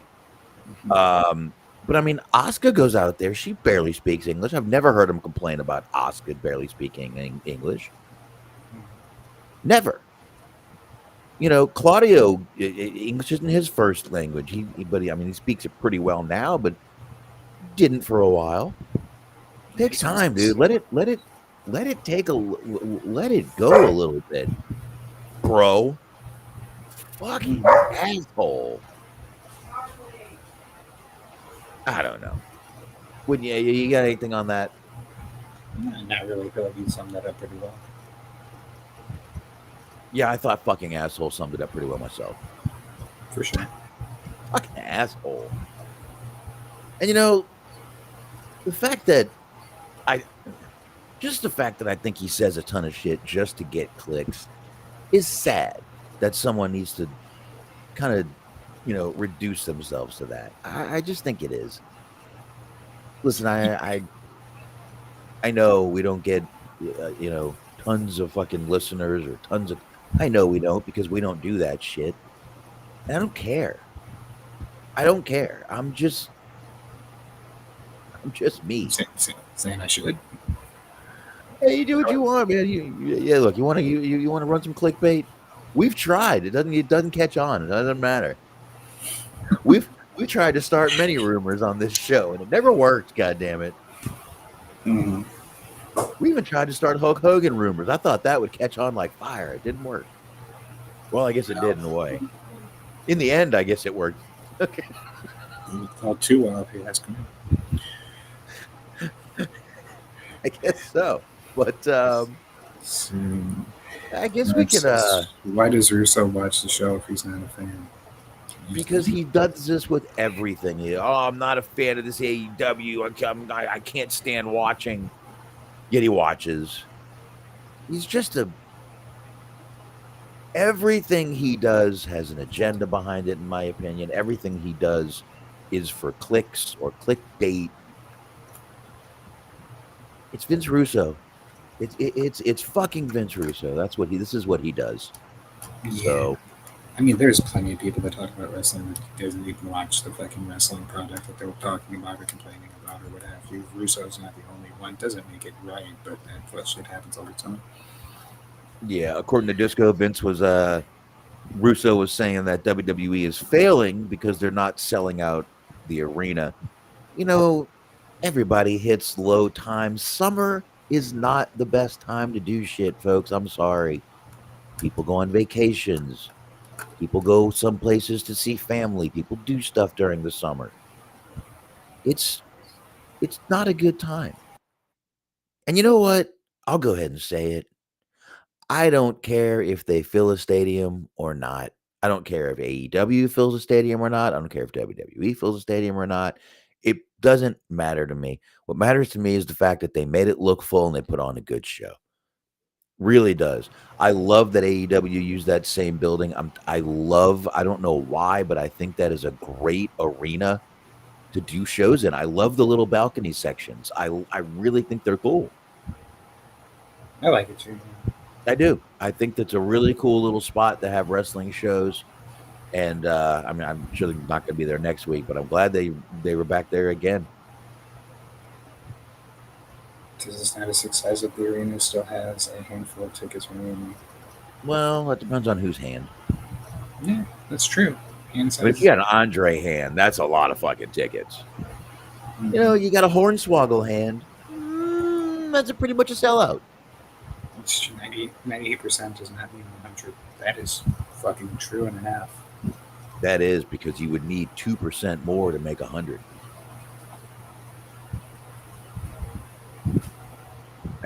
Right? I mean, you carry the 5, and I would believe so. Yeah. No. You carry the 8. Right. and then you divide it by 2, and you leave it there. Like saying that's Vince's point of view. Is that 98%? No, I get it. If it's not 100%, which I mean, it is what it is. It is, and look,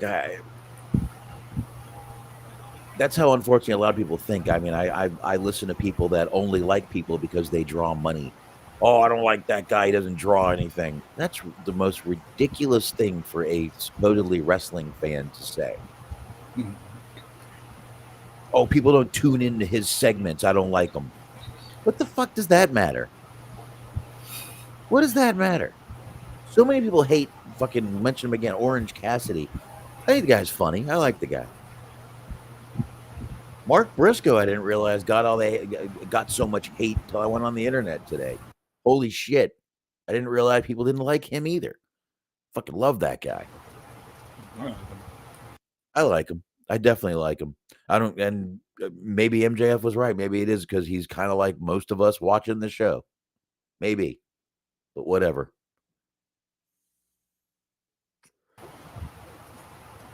Whatever. So let's get into it. Want to get into Dynamite? Sure, let's do it. Norab says they're going to be there again next week and on Sunday. The Aragon Ballroom, the AEW is. Oh, they are going to be there next week? Yeah. Oh, cool. I like it. So let's see. The show kicked off with promo by Hangman. Hangman was a big part of the show tonight. He was talking to Renee backstage. Looks absolutely amazing in pink. I'll just go ahead and say it. Basically, he was, after a few minutes, MJF walked up, and this was all about the Casino Gauntlet contract and this and that. Ended with Hangman saying MJF doesn't have the guts to.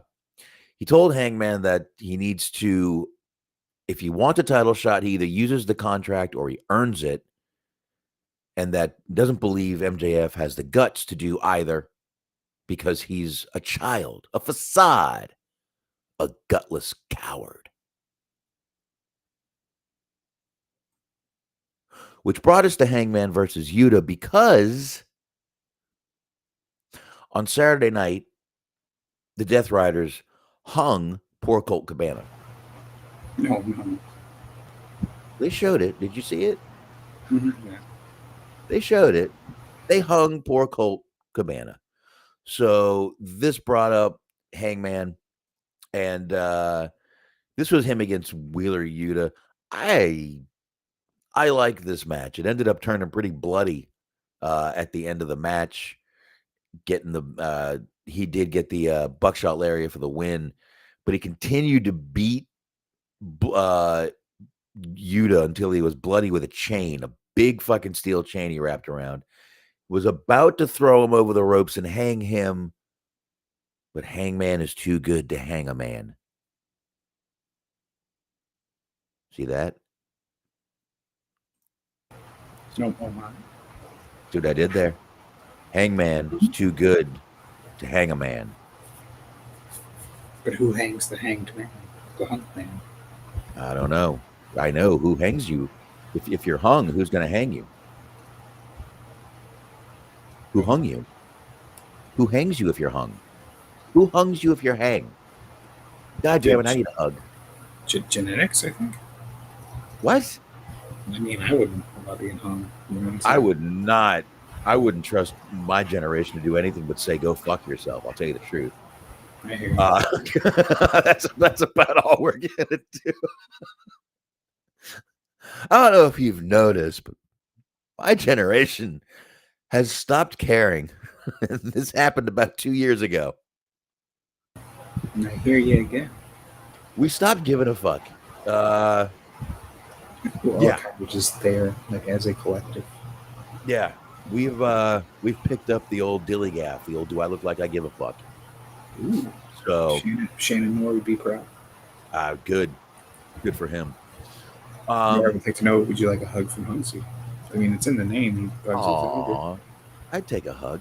I don't mind hugging. Hugs make people feel better.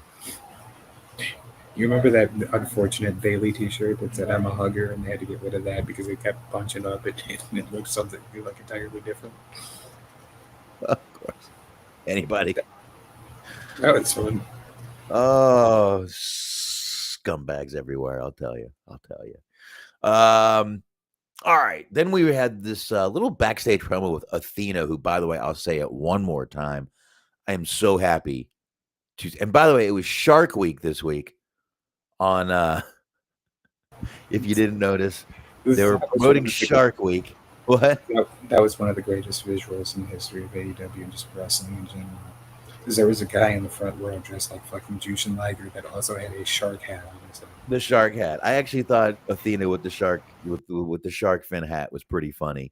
I'm just very happy to see her back on weekly television. I hope this isn't temporary. I hope it's permanent. I would definitely like to see her back on Dynamite permanently. I always liked her. Beautiful girl, very talented. I think she's got a bright future in this company if she can stay on Dynamite. So, but they had a weird little thing backstage where she was bossing around Billy Starks, and it was kind of weird. Billy Starks seemed to like it. So, who am I to say anything, right? It's apparently Shark Week, but no King Shark, aka Samoa Joe. No Samoa Joe. No Joe. Sorry. No Joe this week. Then we had and by the way, that was all in preparation for Billy Stark's match against Tony Storm coming up. We'll talk about that a little later, obviously. Then we had the AEW Tag Team Championship. This was an eliminator tournament match, and it was FTR versus Jet Speed. The match I had no problem with. It was fine. They'll win someday. What? I said they'll win someday, huh? Someday they will. Someday they will. But FTR took this one. Like it But was a good match. I like the match. I'm not a big like FTR what? promo It fan, was. but they can wrestle. You know, it was a good match, but like, man, my God, like everybody likes Jet Speed, but they just lose like all the time. And like Well- you're going to erode fan support relatively quickly if you don't have them win a couple of matches. Because like I'll occasionally watch, like Mike Bailey has a blog or a vlog, I guess is a more appropriate term. It's on YouTube, and like just every week he has to like cut a like he does like a little like kayfabe style like explanation as to why and how his team lost. And I'm like, man, you got to do that shit every week. Like I feel Oh. bad for you, my God. Poor guy. Well, I mean, let's be honest here. They did win by FTR did kind of win by using Stokely Hathaway's crutch for leverage. So they didn't win clean, but they did get the win. Now, I got to say, I liked this, and it instantly reminded me of something when I saw this. Cope comes down, old Adam Copeland, and he's talking to Hathaway, and, they're going back and forth because of what Copeland did to him last week. But he can't get near FTR, but he says he hired a couple guys who did. And their business is they hurt people. So the Hurt Syndicate comes out. And I don't know about you, but I immediately started thinking, if this is a modern day APA, I am so down with this. And especially with these fucking guys doing it. You know, I didn't make the connection while I was watching it, but I can totally see how you would have gotten there. It instantly it hit me. I said, is this going to be a modern day APA? Because I am fucking really, that would be a really good thing to do. Obviously, they're building some tension with them and those guys in MJF, which we all knew wasn't going to last long. But it's lasted longer than I thought it would already. Mm-hmm. Yeah. It seemed kind of weird that they're just like immediately kind of turning on him because it seemed like they spent so much time trying to get him into the group, and now he's in the group, and they're like, all right, we want you out of the group again. It's like, all right, where did that go? Like, that kind of went nowhere. Like, it's not over yet, but it's like kind of meandered a little bit. Speaking of sharks, True says Shark Boy sued over the copyright. It's his name for that movie. But Shark Boy with Lava Girl or whatever the fuck it was like some like off-brand Disney movie type bullshit. Yeah, my middle kid used to watch it every day for like a year. I think he actually won that lawsuit, and I believe that's why he hasn't been back in wrestling, because I think he is a rich man. Good. Fucking I believe that's. I think he did win, and I think he made a lot of money from it. So, dude, he doesn't get enough credit. Like fucking Shark Boy kicked at like one of the best odd couple tag teams ever. Fucking early days of TNA, Shark Boy and New Jack. Like fucking New Jack had the incredible hawk hands. They were cutting promos and kiddie pools. They're playing fucking Connect 4. Like whoever was responsible for that, it might have been Russo. I hate to give him credit, but it might have been Russo. Fucking brilliant shit. I thought Shark Boy was always he was great in the ring. He was obviously talented as hell. Could cut promos as himself or anyone or Stone Cold. So much. The fucking he used to wear the leather vest and shit. Oh, it was so cool. Yeah, it was awesome. He was awesome. You're right. He doesn't get enough credit. All right, so that was good, but I like this. I like what they're doing here, and I like that they came back and kind of explained why they did this. And I think the whole thing with MJF got explained too. Every week you come out here and all you're worried about is your title. It's I. That's all you worry about. What about the syndicate? Sure. So in my opinion, they've done a pretty good way of explaining where the tensions are coming from. I love the fact that they went that a babyface hired a bunch of heels to do his dirty work. Right. This all makes sense to me. I really think this is all clicking. Yeah, that makes sense. For me, it is.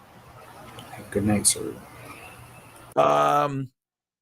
Then we had the Nick Wayne. They're calling him Nick Wayne and Co. Uncaged, I guess they're calling themselves. I really hope they don't stick to that. Calling it the matriarchy would work just fine. They alluded to that in promos too. I think what they're doing to poor Nick Wayne, they have these two. His mother is so much taller. Unless he's kneeling down, he looks like this midget between these two big people. By the way, I forgot to mention last week, Mama Wayne last week. Good Lord, Mama Wayne. You broke the internet with those titties. But, Kip Sabian I thought was a little guy, but standing next to this Nick Wayne, Kip Sabian looks like he's a goddamn fucking monster. So, I don't know. I am not crazy about this group. Nick Wayne is a very unintimidating promo cutter. Okay, so figure this out because you said it and I wanted to check it out. I didn't look to see how big Mama Wayne is. But Kip Sabian, 5'11", Nick Wayne, 6'1". Figure that out. Then he must be sitting down doing these promos. It's got to be Angle or fucking Kip Sabian's wearing lifts, something. Because I was going to say, it feels like Nick Wayne's not very big, but it seems like he's fairly tall. They have him looking short in these promos, so maybe he's sitting. I don't know. I'm not liking this. I really don't like Nick Wayne's promos. I don't. I don't think they're good. I don't think he's convincing. I agree. No, I mean, you're right. I agree. But at the same time, like, you got to start somewhere. Like, as young as he is, you got to get him out there. You got to have him start doing promos, and he'll eventually get better. Yeah. I think because he's still very, very young. He's 20 years old, dude. I'm not Night Norab. He's 20 years old. I'm not saying keep him off TV, bro. Don't let him cut promos on live TV, bro. No, I'm not saying that. I'm saying someone needs to sit down and fucking work with this dude a little bit. That's fair. Yeah. Give him a little whiskey, maybe a pack of Marlboro Reds. Are you suggesting that you basically just try to turn him into Eddie Kingston? Yeah. No, it needs to hang out with Michael P.S. Hayes for a night. Oh my god, that would be amazing. Like he's available. I think he got fired. So like probably not good PR to bring Michael Hayes in, but if you bring Michael Hayes in, you teach him like how to be a free bird. Like you just basically just sort of steal those fucking paparazzi TV segments with Nash and Alex Shelley, but it's fucking Michael Hayes and fucking Nick Wayne. That would be phenomenal. There you go. Get him out there. Is someone getting sick behind? Is everything okay there, dude? Everybody okay? Okay. Yeah, everything's fine. Dog in the closed pool area. Everything's fine. Everything's fine. Pay no attention to whatever you're hearing in the background. No one's tied up. Okay. What are we on Omegle here? I mean, okay. Dear God, I hope not. Really not looking forward to seeing a stranger's genitals or somebody dressed like a Klansman or somebody playing acoustic guitar. Like, yeah, might even see Kermit stick his cucumber up at you. Oh goodness. My lord. Oh, good God. So anyway, I kind of gave my little thing there on Nick Wayne. I do think he'll get better, and I definitely think he's going to end up being a definite contender eventually, but needs a little work. And like you said, he's young. He's only 20. He's got plenty of time left in this business as long as he doesn't do anything stupid. Then we had this Jon Moxley promo. I hate to say it, people, but Jon Moxley is back to doing the same old promos again. He's swaying again. This time slower. He's swaying slower. And he's cutting the same promos. You think you can beat me? I don't think you can. I don't think you've got it in you. Same promo every fucking week now. Got to change this up again. Got to change him up again, folks. I don't know. I just feel like he's back to cutting the same promos again, and it's as repetitive as it was before when I didn't care for it. I think it's because this Death Riders thing is running its course. And Packers fan, I do not have a Mexican housekeeper. I wish I had a housekeeper. Trust me. You can look behind me and tell I don't have a fucking housekeeper.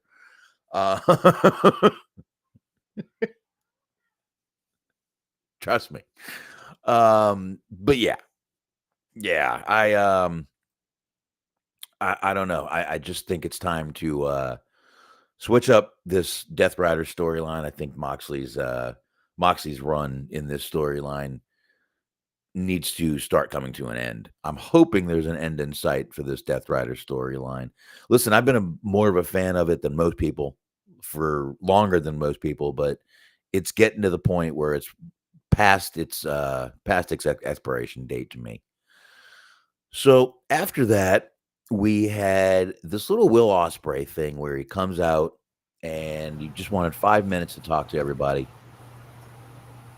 And he was, and Will Ospreay said he has some herniated discs that have gone into his spinal cord, but it's fixable, and he will be back. He's hoping to be back by Forbidden Door, which is only a month away. So I guess we'll see what happens. I do not have a housekeeper. Sure. Look at the mess behind me. You want to see the rest of it? Well, I mean, if she's tied up, then she's not going to be cleaning the house, is she? Well, I'd untie her to clean, goddammit. If I had a housekeeper, that's what I would do. I mean, maybe that's the punishment for keeping the house a little bit cluttered. And anyone tied up for not cleaning my house it'd be my wife. Anyway. Well, your 50 Shades of Grey scenario is really neither here nor there. It doesn't have anything to do with me. She's not tied up. I hear her out there talking. Not getting involved. I only tie her up when she asks. All right, calm yourself. It's all about consent now, Smark. I don't know if you know that or not. Of course.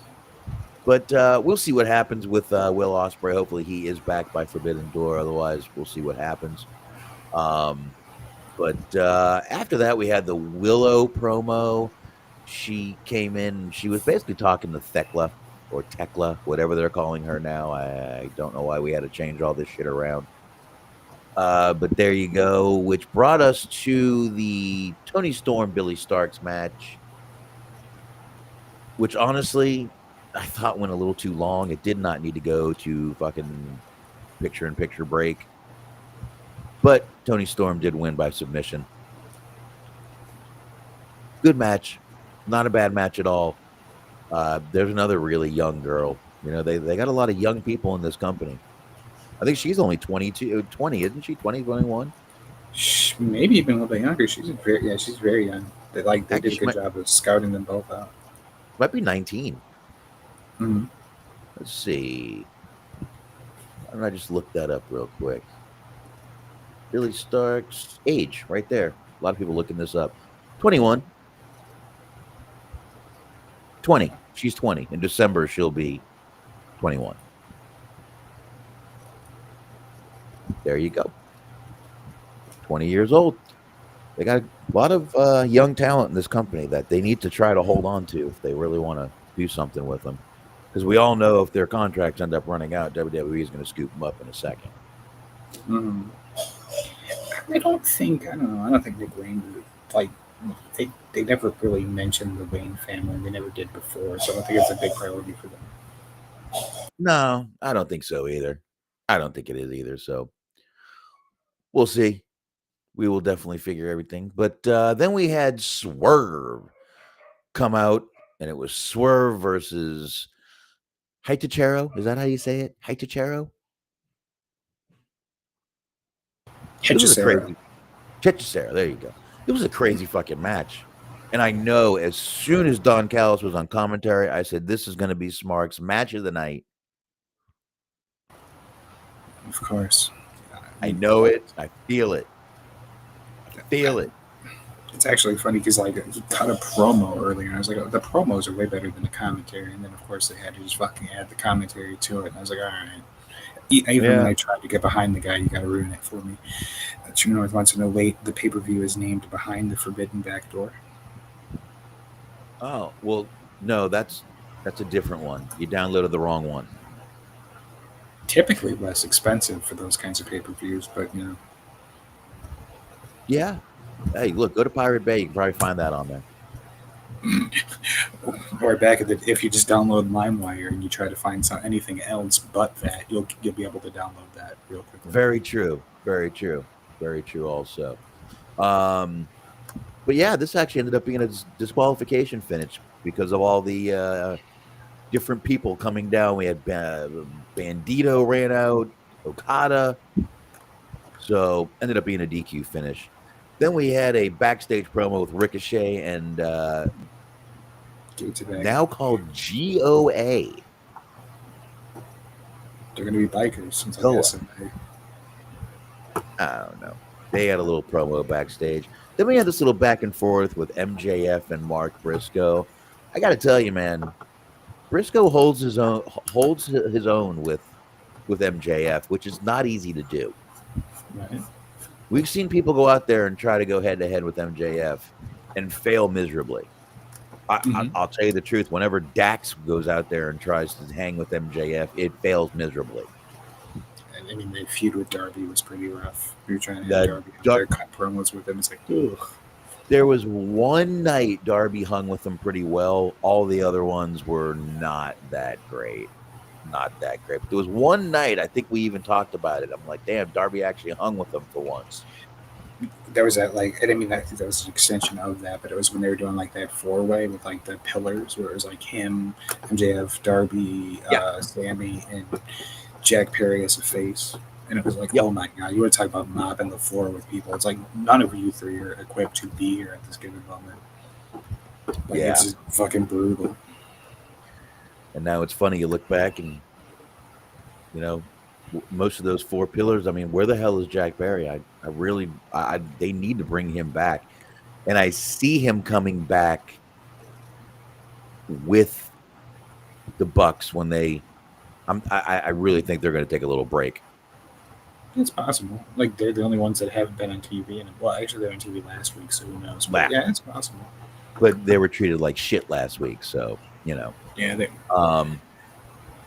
so then we had, while Briscoe was out there, he went ahead and had his match with Claudio and got a win against Claudio. Of course, that was the main event. And, of course, the Death Riders came out, attacked Briscoe to, of course, Hangman coming out.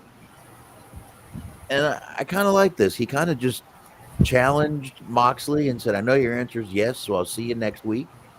It's for the title. Him and Mox, one-on-one. Everyone except the referee banned from ringside. Mm-hmm. Let's see how they get around this, because they're going to find a way. Just going to have somebody show up dressed as a referee, I think. Maybe. I don't know. Maybe, because the way he worded it tonight, that could be what happens, because he made sure to put except a referee in there. Mm-hmm. That's a little telltale. We'll see what happens, though. See, that's the problem is that, and like, you have to actually like apply. You have to go to the wrestling DMV to get your manager's license. But fucking anybody who has a T-shirt can be a referee. Apparently, that's the wrestling lore. Is that if you just have a striped T-shirt or half shirt, if you got those like Shawn Michaels fucking booty shorts, like you can be a referee. Mm-hmm. There you go. I guess we'll have to see. But I thought another good episode of Dynamite. I think Dynamite has been clicking pretty good lately. I think they've been working out pretty well. I kind of wish they wouldn't just continue to do the Hangman Moxley Death Riders thing. I kind of thought that they should have put a bow on that, but outside of that, I enjoyed everything. Like, I really enjoyed that vignette of the whatever they're calling the stable with the three women. Thekla, Julia Hart, and Sky Blue, and that is a great group. And my God, they all really fit together. They're all like hitting the spider pose. It was good shit. Yeah, like the See them all hit the spider pose with me in the middle. Because especially like is just like they just flat out right put it out there. It's like we're not friends. Like we're just this is business. We're gonna try to fucking wreak havoc on people. We don't like each other, but it's just better for us to be together, and it's worse for you guys. It's like cool. I'm just glad to see the Thekla on TV. I think that's great. I really don't know much about her, but I'm liking what I see from her right now. This group is perfect for her, and Julia Hart and Sky Blue have been pretty good at doing what they've been doing. So yeah, throw her in there. Give them all a little bit of TV time. I got no problem with it. Yeah. So anyway, I think that's about it, man. I'm ready to. I got nothing else. It's been a rough week, man. Malcolm-Jamal Warner, Ozzy Osbourne. I definitely think we've covered enough. We can Hulk Hogan, today. It's just been a tough week, man. And like I said, those weren't the only three. We've definitely had more, a couple musicians and stuff like that. So I don't know, man. This year ain't over yet. That's all I'm gonna say. Yeah, for sure. For sure. So anyway, folks, I got nothing else. Mark,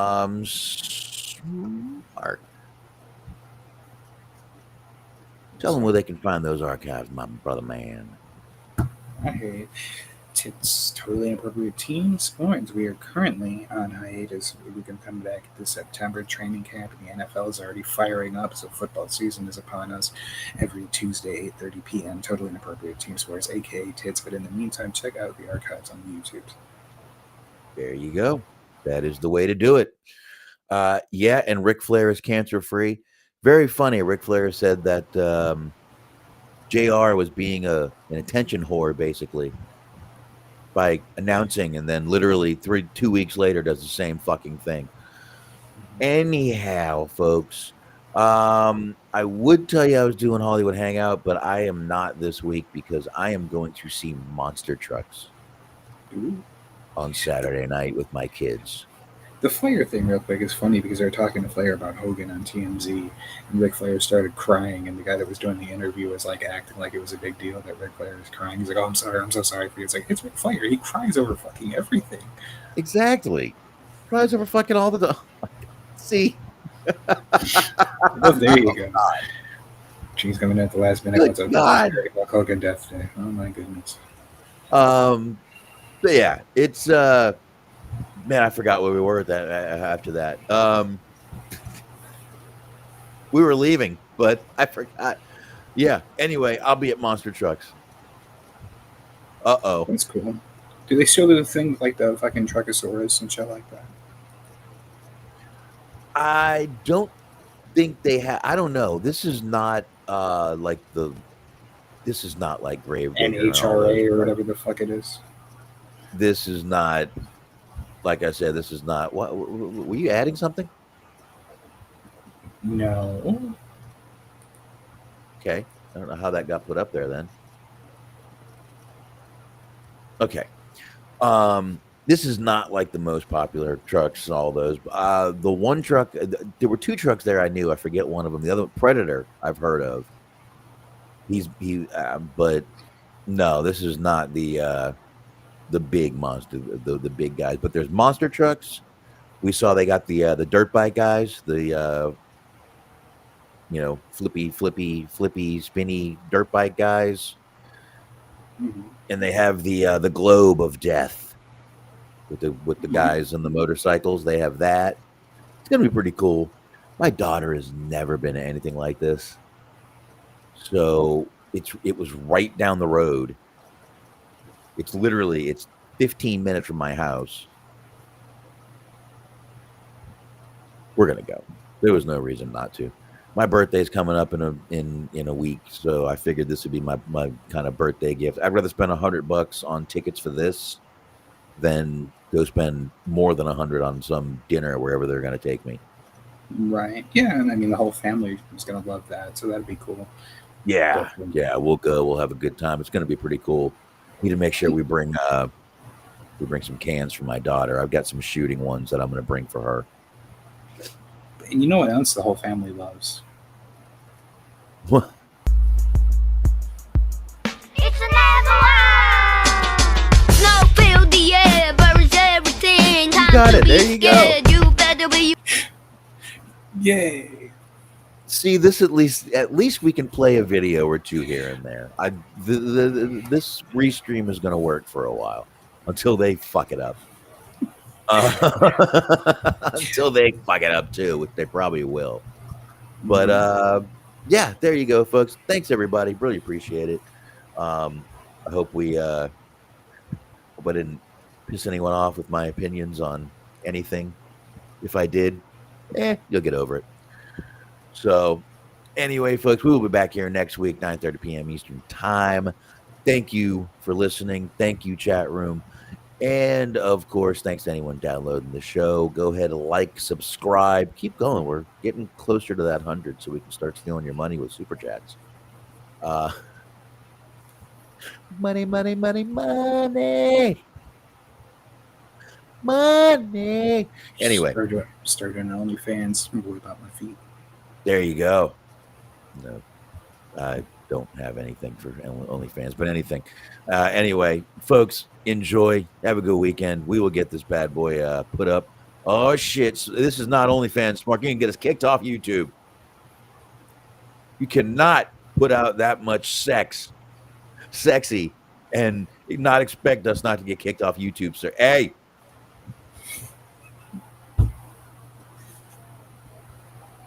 Easy there.